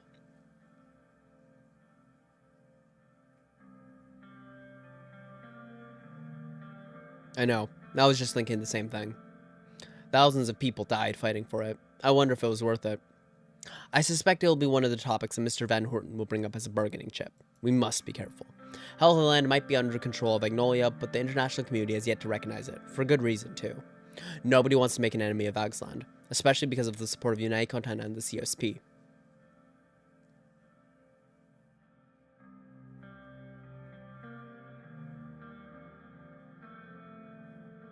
Me included. I wouldn't want to do anything to injure our relationship with Vagsland. Yeah, see, I don't think Vagsland is very supportive of us, just in general, because, well, one, on account of our current economic direction, but on the other hand, because of, accepting Arcasian aid. But, I agree, we should try our best to stick to the middle ground. Simon folded his newspaper, got up from his seat, and sat right next to us. Aside from the point of Helgeland, we need to be careful with the additional requests. According to the deal that was negotiated so far, they want to sell us their steel for a higher price, and they're requesting easier access to our agricultural market. In return, they're promising cash flow and investments, especially in the Agland region. It's not hard to guess why. Precisely. Agnolian immigrants in our Agland region make up a good chunk of the area's economy now. During the initial negotiations, they brought up the topic of immigration many times. The fact that we've relaxed our immigration laws will help tremendously. Let's see if we can shake hands on it. The pilot made an announcement that the descent had started. David and Simon went back to their seats. I took another look outside the window. I could see Stalport, the capital city of Agnolia. The large dockyards of the city and the canals, Stahl in Agnolian, appeared closer as our descent continued. Stalport was definitely a fitting name. A couple of minutes later, we finally touched down. The plane parked. I took a final look out the window. The welcoming ceremony from Agnolia was waiting along the red carpet outside. After the guards made their way out, I exited the plane. Wave at the crowd. I waved at the crowd that gathered. There were many cameras flashes. I started to make my way downstairs. Prime Minister Van Houten was nowhere in sight. Instead, I was greeted by the foreign minister. After handshakes and a couple of photos, I moved to the car where Serge was waiting to drive me to the office of Prime Minister. Good day, sir. I hope the flight was comfortable. Yes, it was. Thank you, Serge. I got in the car and we made our way through the foreign streets. Our convoy was protected by Sordish and Agnolian guards in their vehicles. We got on the highway beside the port and saw dozens of dockyards and ships anchored. Some of the boats and machinery looked old. The city itself looked very grey and grim. The buildings had a touch of Rumburg's famous monarchian architecture, with a mixture of Sor's signature domes on the older ones. We were now on the main road to the office of the Prime Minister. Looks like they were not too happy to see you, sir. Serge pointed at the crowd that gathered on both sides of the street. It was a protest. They were shouting and yelling at our convoy. Some of them had signs written in Sordish. Sordland must pay its debts to Agnolia. You know, I never knew Agnolians were so ungrateful. Not everyone sees a leader like you every day. There have been so many issues in Sordland. I don't know if I can call myself a great leader. Sir, humility is important, but not in this case. They were always scared of Sordland's potential, and now they are afraid of the lion that leads Sordland. They are afraid of you. The convoy started slowing down. We have arrived, sir. The car continued through the gates while the security vehicles went the other way. We finally came to a stop in front of the door. Serge left the car and opened the car doors. I exited and began walking to the door where dozens of press and the Prime Minister were waiting for me. I saw the PM much more clearly as I neared the door. He was shorter than I thought. Mr. President, welcome to Agnolia and to the beautiful city of Stopport. Thank you so much for the warm welcome. It is great to be here. He reached out for a handshake. The press surrounding us had been waiting for this moment. Shake hands and hug. We shook hands and I went for a hug, which was received well by the Prime Minister. The press went wild and took more pictures. He gestured at the entrance of the 200-year-old Parliament building. This way, please. We entered and the press followed us inside. I would like to present you with a gift as a sign of friendship between our countries. An assistant showed up immediately with a large glass case in her hands. It contained a single sheet of parchment inside. This here is one of the first treaties written between Sordland and Agnolia. May it mark the renewal of our friendship today as well. This is an amazing gift. Thank you.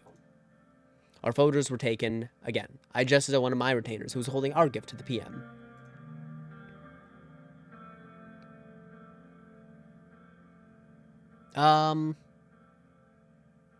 Ornamented ceremonial sword. Yeah, that sounds good. The Constitution's also a good choice. I'm not doing number 2. We're not screwing him over.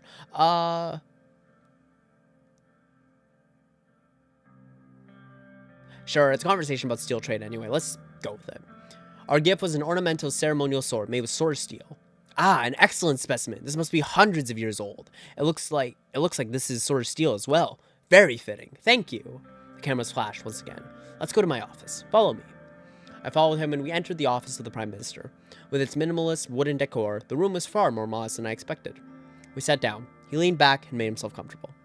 Sheesh. Thankful to be done with the ceremonies. I was just about to say the same. I'm not fond of these either. It's one of the tougher parts of our job. He got up from his chair and moved over to the bar. There were many varieties of liquor. Would you like a drink, Mr. Rain? I wouldn't mind some Magnolian vodka. Ah, you know your drink. He poured the drinks and gave mine to me before sitting down again.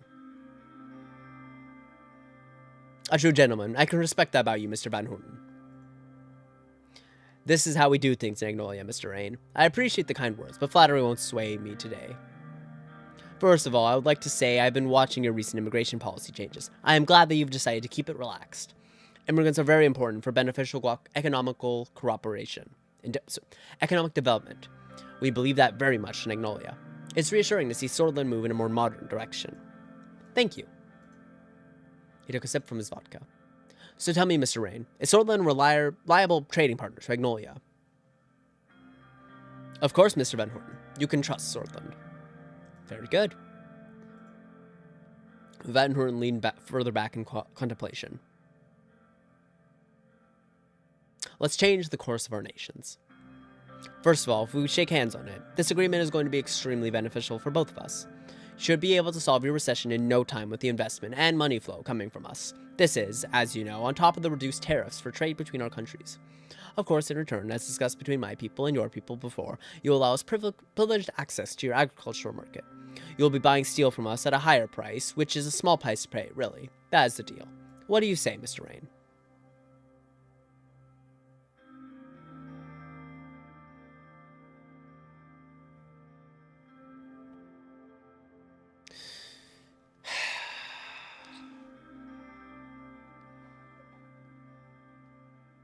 Okay, I think I want to accept the deal. However, it's worth pointing out, as David said in the plane, if we reject this deal, he's probably going to ask us to basically recognize the island.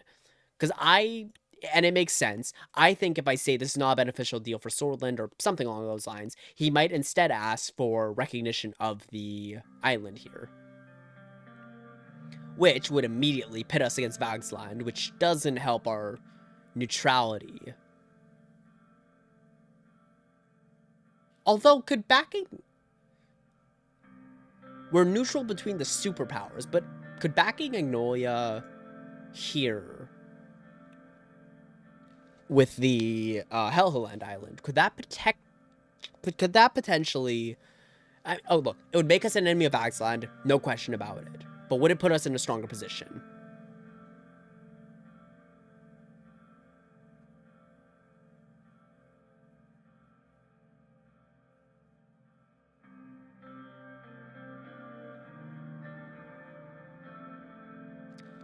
Huh.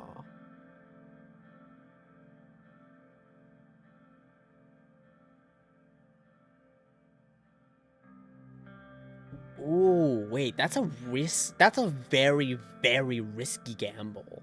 But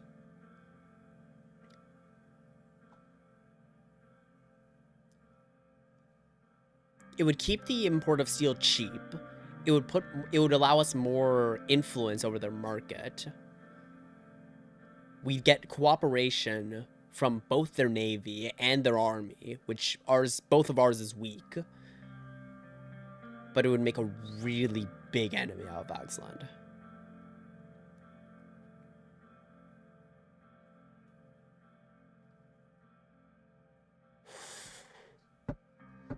That's a risky play. That's a very risky play.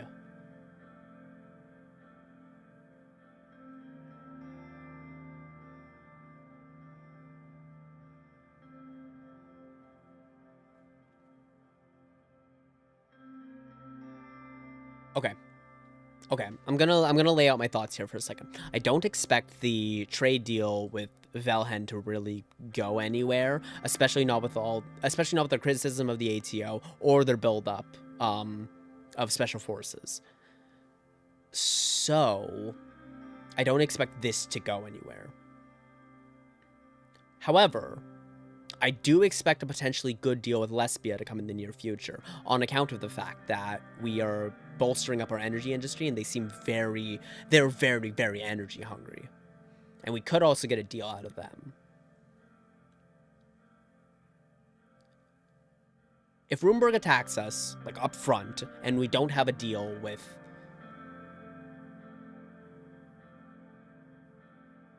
Fuck, you know what?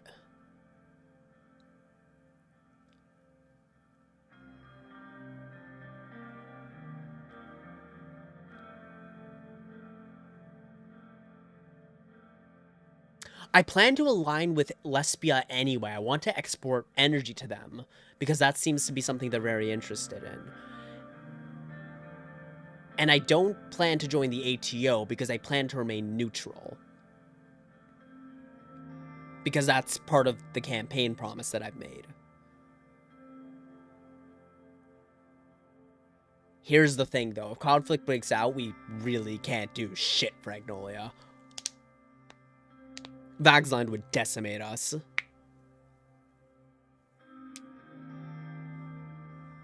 And we can't join the ATO. We can't join the ATO. We're not joining the CSP.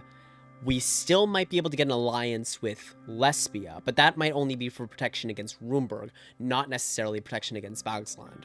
And if Vagsland go for the island, I don't know if both of our navies would be able to do anything about it.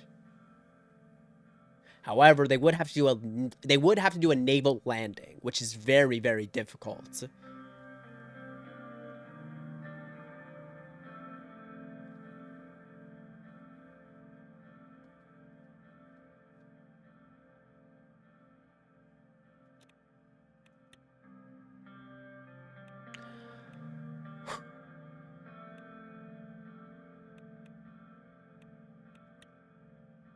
Wow, okay, that's a really tough decision. Either I take the deal up front, just -1 government budget and do the steel trade, or I offer recognition for the island to keep the prices low, accept the investment into England, and recognize the island,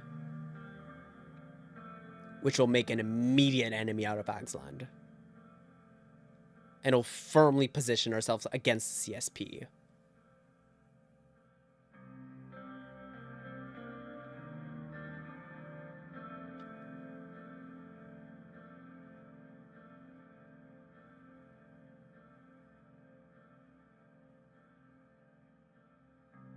And we're probably going to be getting a deal with Lesbia in the future. We're probably not going to be aligning ourselves with Valhen. Valhen also being closer tied to the communist bloc.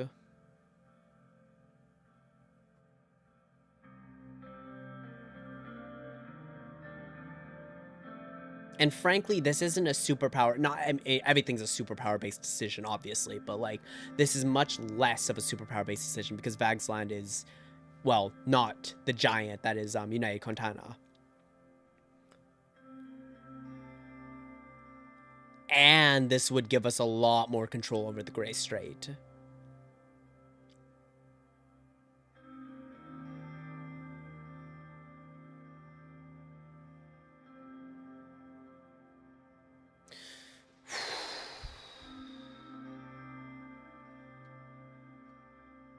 But again, if they come for us, we're fucked.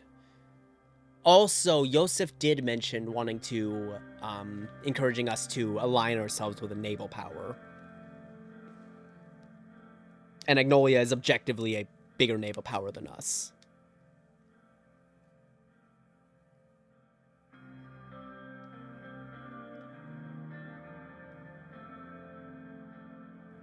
The question firmly is, am I willing to piss off Vagsland for cheaper steel and an alliance with Agnolia?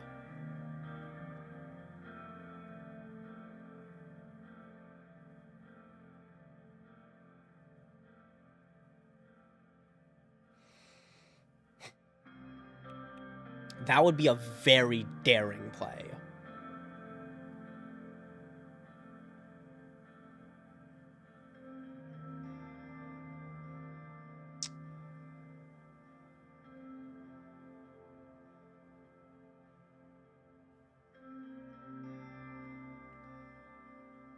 That would also mean an alliance against Runeberg. If Agnolia, or yeah, an alliance against Runeberg. If we get attacked, Agnolia will jump in. But also, Lesbia is hopefully a deal we can get in the future. Also, again, part of the idea here is inviting so much foreign capital into our market that everybody will come to our defense if Runeberg tries anything. We also need to do that. We also need to maintain a semblance of... We also need to basically have a peaceful image.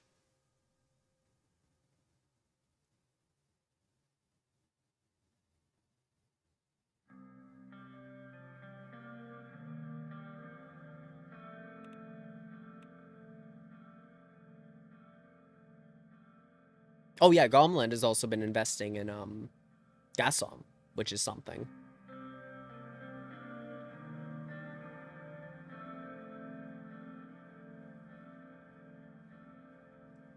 Wow, this is actually the most I've had to think about a decision for this.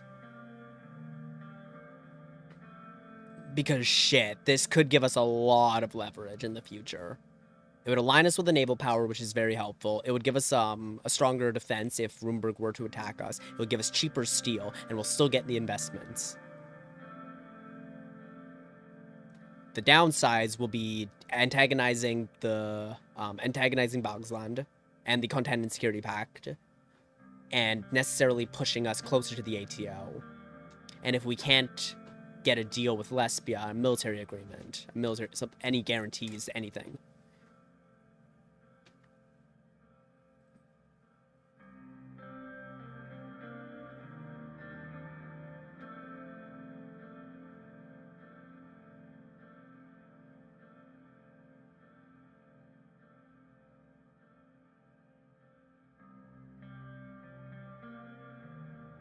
Do I go for the risky play?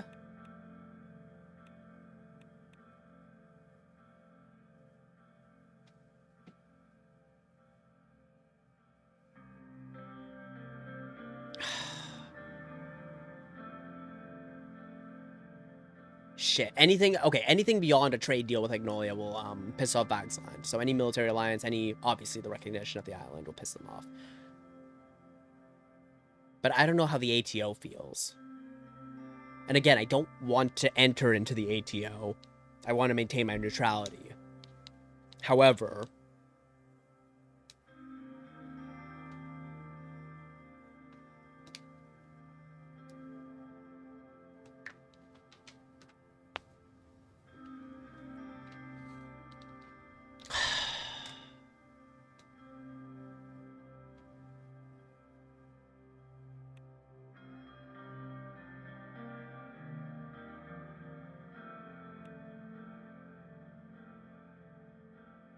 No.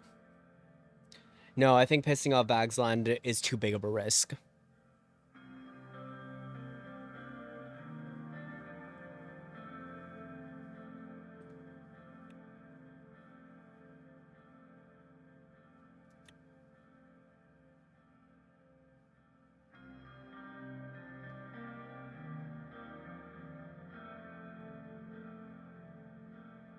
We're definitely leaning closer to the ATO than we are to,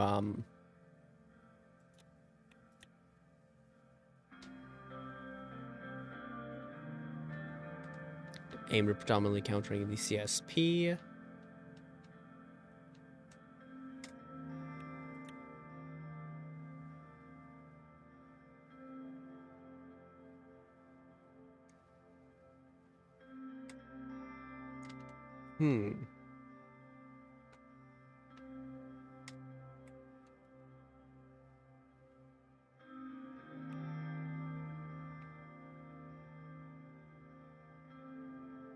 Again, if Vagsland attacks, we're probably fucked. I think their navy will completely dwarf.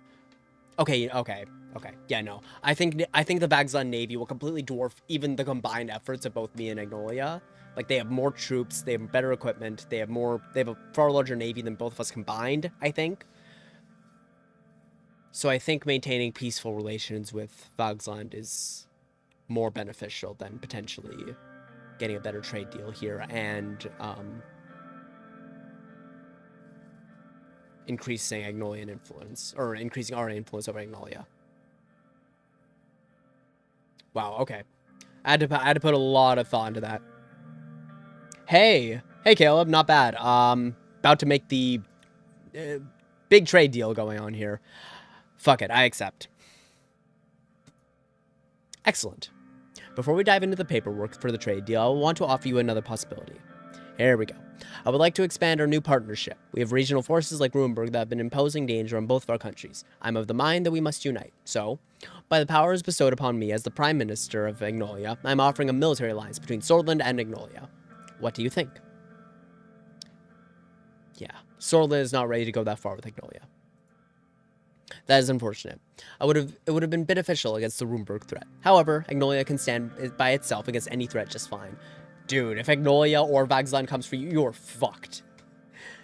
I mean, unless Vagsland wants to avoid a full invasion, but whatever. But there's another topic I would like to bring up. Here we go. As you know, Helheland has long been contested between Agnolia and Vagsland. Those warmongers want to take back the island.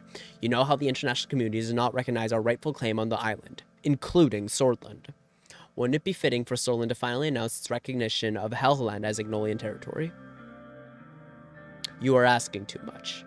Yeah, again, if I was going to do it, I would have done it for a better trade deal, not just on its own. So, you are asking too much. It is a reasonable request, but I won't push too far on the matter. We have achieved enough today. Well then. We must continue the official program. As you know, we will pay a visit to our founder's grave for another ceremony. Afterwards, we will move on to the state dinner. After you. As soon as we left the office, I briefed Simon and David on the outcome of the meeting. The rest of our state trip was full of fake smiles, handshakes, incredibly long opening ceremonies, and even longer meetings between our ministers and their counterparts. When we came to the end of the trip, the way back was mostly silent. I couldn't help but let out a sigh of relief when we touched down in Holsord. It'll be a short-lived sigh of relief, because now we have to talk to Velhen. Let's see what we've got. Rioters arrested. The protests and occasional looting of the past weeks ceased in the city of Blankerg. Okay? Bertian police ambushed by young militants. Shit. That's really bad. This is all really bad.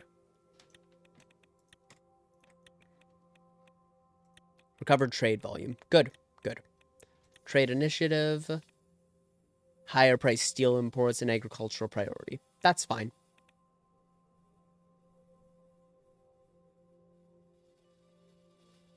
Yeah, that's all fine. That's about what we accepted. New trade deal with Agnolia. We'll continue to advocate for continued fair trade between our two countries. And the relationship has been extraordinarily beneficial. Good. President Rain gives up her hand to Agnolia. As a result of the recent trade deal, we find it baffling how President could give the upper hand to President Van Horten.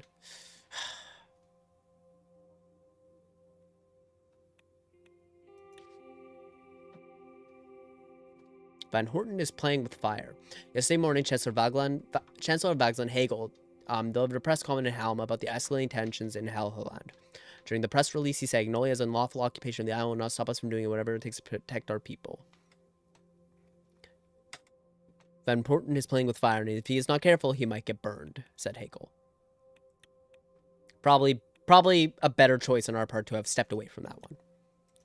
All right, to Valheim we go. Sordland 1's...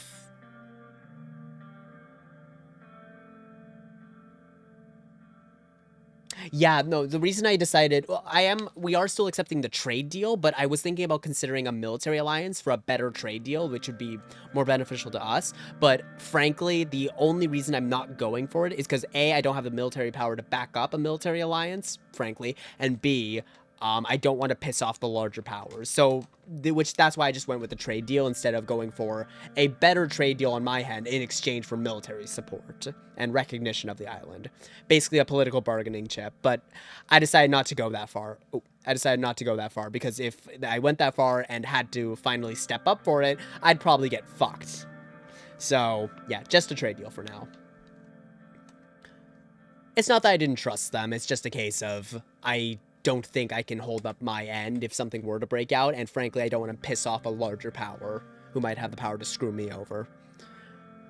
Sordland 1's flight from Holzor to Vraklovitz took approximately 5 hours. Despite heavy turbulence, I managed to sleep a little bit. Simon, David, and I landed on the international airport in the capital city of Valheim. Our aim here was to finalize a trade deal drafted between Sordland and Valheim. Our plane landed and the door opened. The sun blinded me for a moment. I stepped outside. I saw the soldiers lined up on either side of a red carpet. There must have been at least 100 of them. A marching band started playing, and the soldiers immediately saluted me.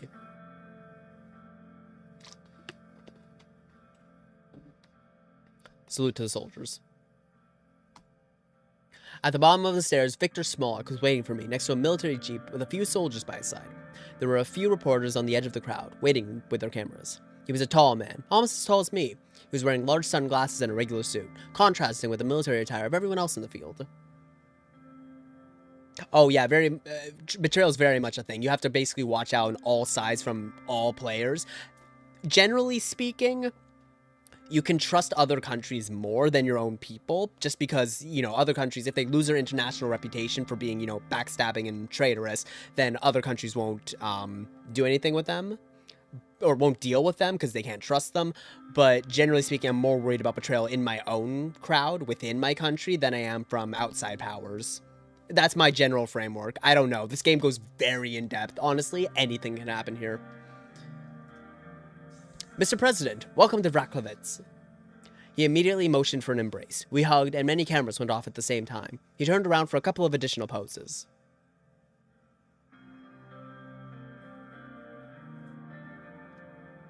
Pull him aside for a couple more poses. Now that the pleasantries are done, let's go! We will take the jeep for the tour. With another tune from the marching band, we boarded the military jeep. He sat in the driver's seat as I sat next to him. As we started speeding up, the soldiers saluted again. Victor saluted back. Salute the soldiers.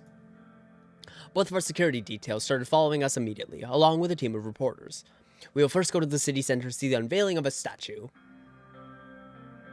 Whose statue? Mine, of course. We kept making small talk about the flight and the weather as we made our way towards the city center. On almost every corner, there were reporters taking photos of us. Aside from them, though, the streets were completely empty. Is Vraklovitz always this empty? I had this part of the city closed down because of your visit, so that you could enjoy the city in peace. There we are. We arrived at the center, in the middle of a large plaza. There was a covered statue. Large crowds of people were gathered behind fences, waving both Sordland and Velen flags. Victor waved back at them. My people have been very supportive of this visit, Mr. President. I'm sure you're delighted to see them.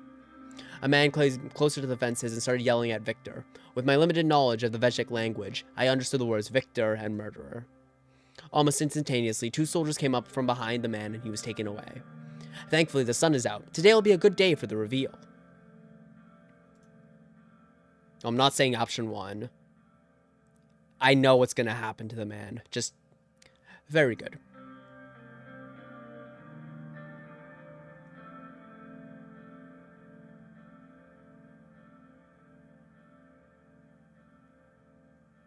Yeah, no, the politics of this game are like the most in-depth I've ever seen. Also, by the way, I love Arcane. I'm really excited to see season 2. Actually, I haven't even finished season 1 now that I'm thinking about it. Shit, I should finish season 1. But yeah, no, I think the politics of Arcane are very interesting. But yeah, I get it. Politics get very complicated. Unfortunately for me, this happens to be my area of expertise. So I tend to pick up on that stuff more though. But yeah, it is a very cool game, my opinion. Let's take our places. We took our places in front of the statue. With a drum roll, the statue of Victor Smolak was uncovered. It was a fairly good likeness, albeit more muscular than the real Victor. He was wearing a cloak and holding a sword in his hand. Excellent statue. Very lifelike. What do you think? Yes, it's very good. Very lifelike. Glad you appreciate the art behind it. Join me for a walk. I followed him through the streets. At every corner, more and more photos were taken. We stopped in front of a pastry vendor on the street. Give me 2 strudels. The man behind the stand smiled and gave us 2 strudels. Pay the street vendor. I put my hand on my wallet and brought up some money to give the vendor. Hold up. Your money doesn't count here. I got this. He handed the money to the street vendor with a huge smile on his face. The camera flashed again. Afterwards, we walked a short distance to the palace. Passing the gates, we made our way into the main building, made from ivory-colored stones. The old guard tower flanked the magnificent structure from both sides. The inside of the palace was very spacious, with a very large chandelier hanging from the ceiling. Grand staircases made from the same ivory stone had red carpets on them. On the upper levels, guards stood wearing the traditional outfits of the old Veshek kingdom. We finally reached the office of the president of Velhen. The doors closed behind us. I looked around at the golden ornaments on the walls and the various jewel-encrusted artifacts. Yeah, so Velhen is essentially a military dictatorship from what I see. There's soldiers everywhere. There's giant statues of the dictator. And pretty much he seems to keep everything in control with both military might and just, you know, big flashy photos and big flashy ornamentation to basically keep people in line. It's a very interesting situation. Not uncommon. Very interesting, though. As it was customary in Velhen, we sat down on the carpet. Now we can talk about our trade deal. Nod. But before that, he clapped his hands twice. Bring the Kisha. A few assistants immediately entered the room carrying a large ornamented Kisha, the well-known smoking instrument originating from Velhen. They immediately lit it up, and the room was filled with the scent of tobacco. Victor inhaled the smoke and handed me the Kisha. Sure, partake. I inhaled the smoke. It was probably the highest quality tobacco I had ever smoked. I handed it back. He took another puff, filling the room with more smoke. So, Mr. President. Bah, that's too long. Can I call you Anton? Sure. Anton. Tell me, what do you really think about Rumburg? Not much in particular. Like any country, they have their own needs and their own agenda. Yes, they do. But their ambitions are over Velhen and Sordland. We must be careful, Anton. I assure you, their time will come. Regardless, I would rather prevent further conflict in the region. You know as well as I do, Anton. They are coming whether we like it or not. They are the aggressor, not us. And now I need to solve some problems they are creating for me. I'm listening. He clapped his hands again. 2 assistants came into the room with a map of the border regions between Velhen and Sordland. He pointed at the border. Look. Bloods and their so-called BFF are causing problems for me in this region. They are getting increasingly dangerous, with Rumburg's active support. I know that they are a problem for you as well. I will not allow these traitors to exist within my borders, so I will hit them with all the might of Velhen. These terrorists need to be destroyed. I will cut all their supplies from Rumburg and trap them on the mountains. I call it Operation Bear Trap. I don't support any military action this close to our borders. He lay back on the large pillow behind him. Here's the deal. I'll give you, objectively, the best trade deal in the region. You will give me your assistance in crushing the terrorists at both of our borders. I need specifics.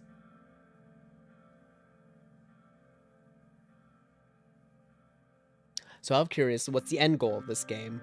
And is there different difficulties and stuff like that too? No, there's no different difficulties. You get the one playthrough and that's it. The end goal, well, actually, the end goal can effectively be whatever you want. Why does it do that?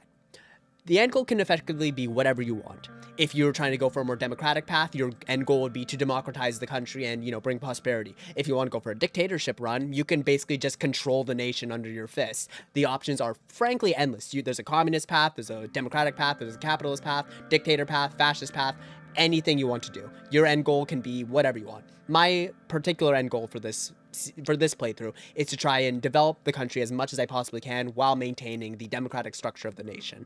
And at this point, well, we are very much in debt, but I hope it'll end well for us. I plan to play this game another time and go for another end goal and, you know, try to discuss the pros and cons of many of them. But basically the end game is whatever your heart fancies, I guess.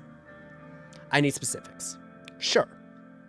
My spies have infiltrated BFF cells and they found caches of KA-74s. We chased them back to Runeberg. This alone justifies my retaliation to protect my country.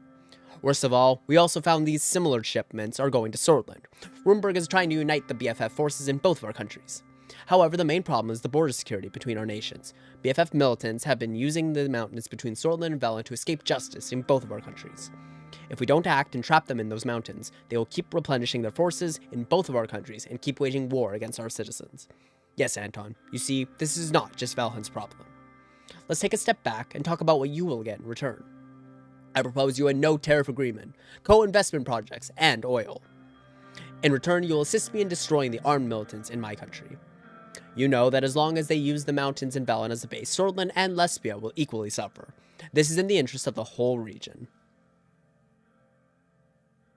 See, I'd get bored and just tried ruling the nation. Honestly, the dictatorship path is the easiest option by a long shot. It is so easy to consolidate power, just like in real life, unfortunately.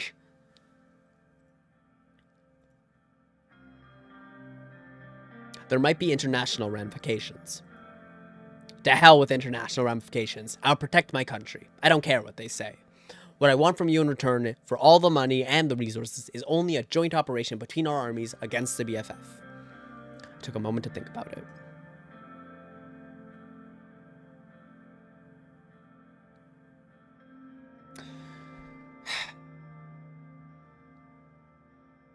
What do you think the hardest route is then? Probably the communist route. There's a lot of the left wing, or the communist bloc in Sordland has the lowest amount of support, so you're really fighting an uphill battle. It's a lot easier to make deals with the capitalists, but when you're going about the communist route, you basically have to shunt both the capitalists and try to keep your democracy as Sordland. It's very hard. I've attempted a communist route like a few times at this point. All of them have failed. 2 of them ended with me in prison. 1 of them ended with me losing re-election, so fundamentally losing that. But the communist route is, in my opinion, the hardest. But I'm definitely going to try it again at some point. The easiest route is definitely the dictator route, though. I took a moment to think about it. Okay, here's the problem. As much as I really want the investment from Velhen into Berja, and on top of that, the oil is supremely valuable and will help me get out of this situation, I can't make enemies out of the international community. We've been doing a lot to maintain a peaceful image in Sordland, and so making a big military deal with Velhen to basically... Frankly, I don't think this is going to be an operation against the BFF. I think he wants to basically eliminate the British community. I think this is going to be the beginnings of a genocide against the British people. I don't support that, and frankly, I don't think this will benefit me long term. I think short term, the trade benefit will be massive, but long term, this probably will have international ramifications. And I'm trying to get people on my side. I'm trying to invite more investment into the country, and I don't think I'll get that by partnering with a nation like Velen in this case. So let's negotiate. I'm probably still going to say no, but let's see what he has to say. Let's negotiate Sordland's contribution in this operation. You are a tough one, Anton. Normally, I wouldn't offer anything else, but I like you. Here is my final offer. When the operation starts, with you or without you, there will be stragglers trying to cross into Sordland. We just want you to support the operation. Even if you do not join. Stop the terrorists from fleeing into your country, and you will have your deal. Simple, isn't it? So what do you think? This is a bit better. In this case, we would only have to... hello, Soul Bucket. We will only have to cut off the, basically, we would only have to fortify our border. Basically, we would only have to block off this section and prevent the, British from fleeing into Sordland. But again, making the same problem as before continues now. Even if we don't actively participate in the Operation Bear Trap, we still have to deal with the fact that, there's going to be international ramifications for dealing with a country like, Velhen and Victor Smolik in specific. So I think this will also be really bad for the British community, and I think they'll deeply dislike it, and there's already a shit ton of problems going on in Berja. So... holy shit, it's Wario, it's my goat. As far as this goes, I don't think I want to make a deal with Velen. Honestly, the oil is exceptionally tempting. The investments are very, very valuable. But I think we can get more by not supporting this operation. And I think we can do more with Lesbia in the future if we don't accept this operation. Because I don't think they'll be happy about this at all. So for that reason... And frankly, I think this is just going to be a massacre against the Bluish people, not a targeted specific operation against the BFF. So no deal. I'm afraid I can't accept. That's unfortunate. I thought we could be friends. But you decided to leave Velen to fend for itself. It's a shame. I'm sure a powerful leader like Sol would have accepted this great offer without a doubt. My assistance will show you the way. Goodbye, Mr. Rain. Take care of yourself, Victor. I had to return to Sordland immediately. I felt relieved to be back in Holzord. I would have really liked that trade deal. We're so broke. ATO brokers for peace amidst region claims. Lesbia mediates. CSP asserts the sovereignty with PMC ban. That's good, honestly. Private military contractors are a fucking bane on the world.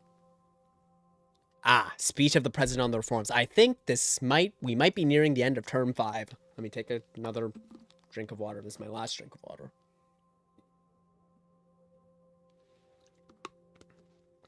All right. Speech of the President on the Reforms. Let's do this. I came to the Grand National Assembly of Sordland to deliver a speech regarding the new constitution and ask for the support of the Assembly before the upcoming vote. I walked quickly through the corridors, giving my greetings to people on my way towards the Parliamentary Hall. When I entered the hall, the Assembly was in complete chaos, with shouting and cursing between the parties. There was a heavy argument about a proposal made by an MP from the NFP.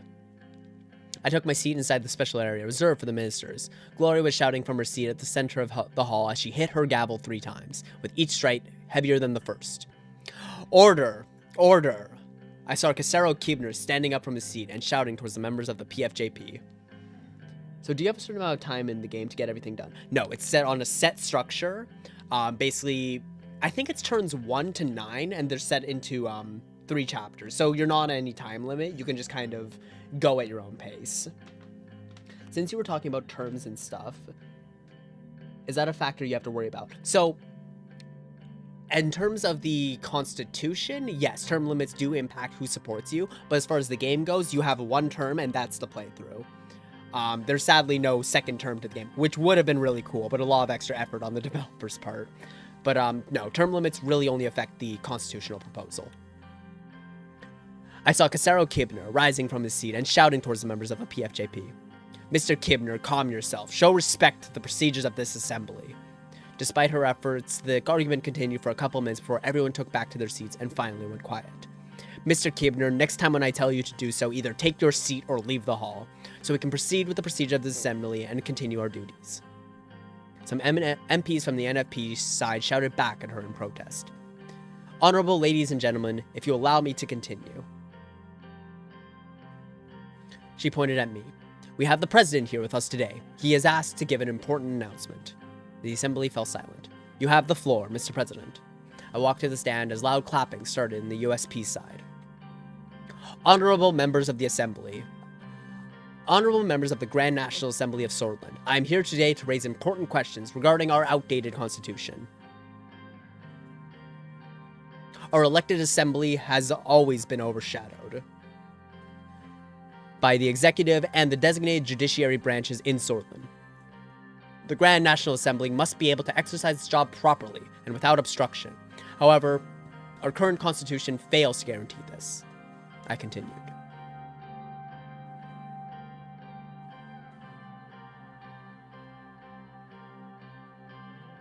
Therefore, we propose changes to the constitution to prepare Sordland for a more democratic era. Applause came from the USP and PFJP seats. We will rebalance the branches of government to ensure a more democratic process. I focused on unity. It is more important than ever that we stand united as a nation in these changing times. I call everybody to be part of the change our people have been calling for. We all want to make Sordland better, don't we? Let's embrace democracy and unite under the banner of our people, and surely Sordland will be great again.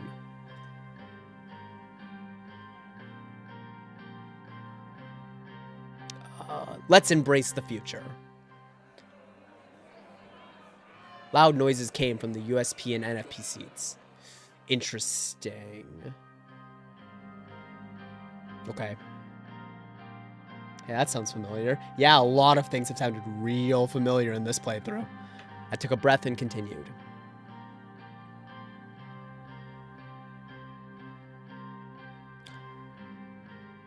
Ladies and gentlemen of the Assembly, we must set aside our differences.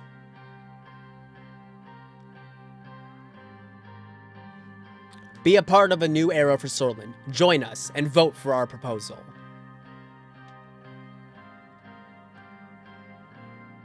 Let's write the future together. Finish with the poem. There is a victory growing with every morning. There is my country beyond everything, my beloved.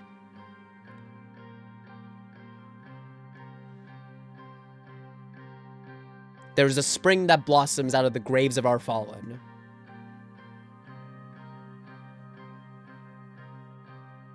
Do not dare to surrender. There is a victory that grows with defeat.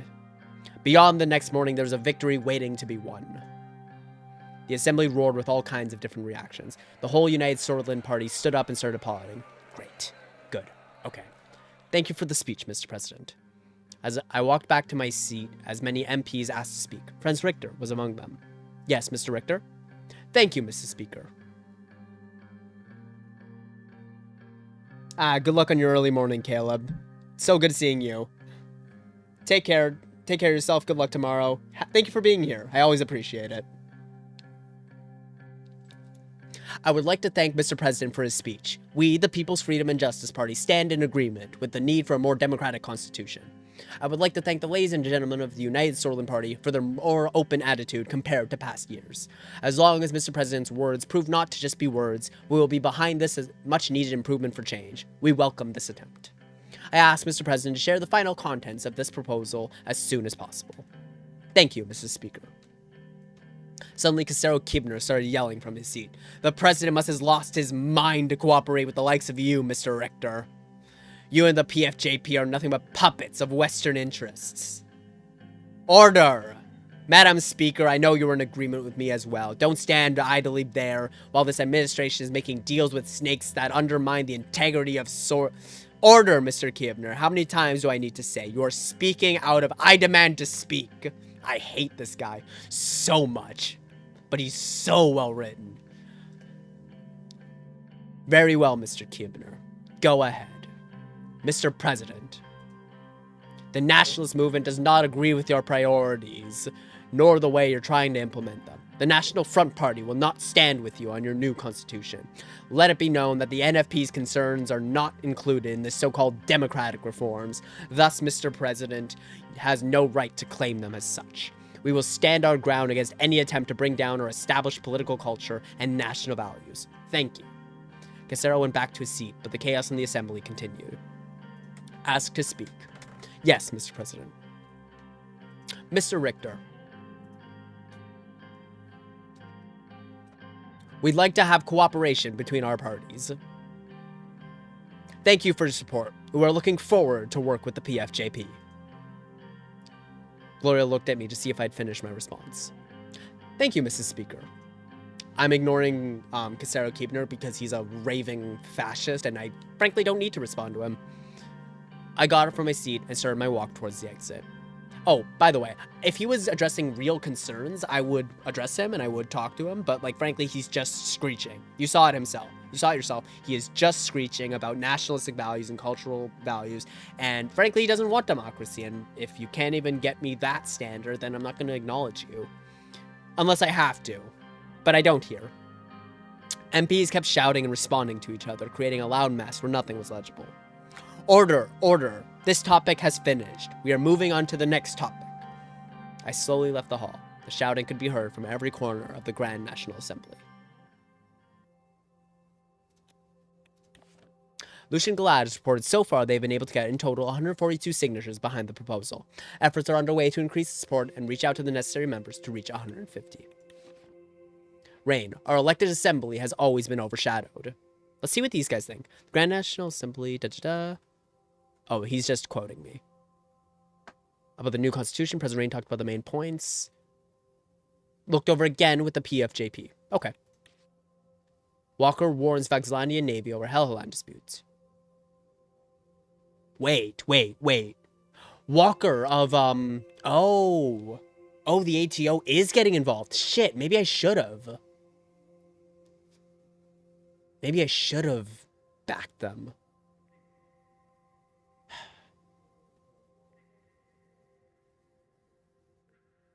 Okay. Maybe that was a missed opportunity. But we'll see anyway. This has been a very, very good episode, and yeah, we've got a lot done. We've got a lot more to do. We've got to get ourselves out of debt. We've got to make sure the reforms pass, and we've got to, you know, increase the support for the education and healthcare reforms. And the anti-corruption police is also active, which is very good. We're investigating the oligarchs currently, and hopefully we can just make back our investments. If we do, we should be solid. Yeah, we didn't negotiate a trade deal with Valhen, but we did get a decent deal with Ignolia, so that's good. I'm very, very excited to see where this playthrough continues to go. I'm hopeful. I'm hopeful that we'll be able to get a good ending for Sordland here. Thank you all so much for watching. I really appreciate all your contributions, all the comments. Thank you, Caleb, again, for joining me. Soul Bucket, if you're still here, thank you for being here. Thank you, everybody who watched the stream and everybody who watched the videos after. I really, really, really do appreciate it. I hope you all enjoyed this. Thank you so much one more time, and have a wonderful rest of your night. Take care. Goodbye.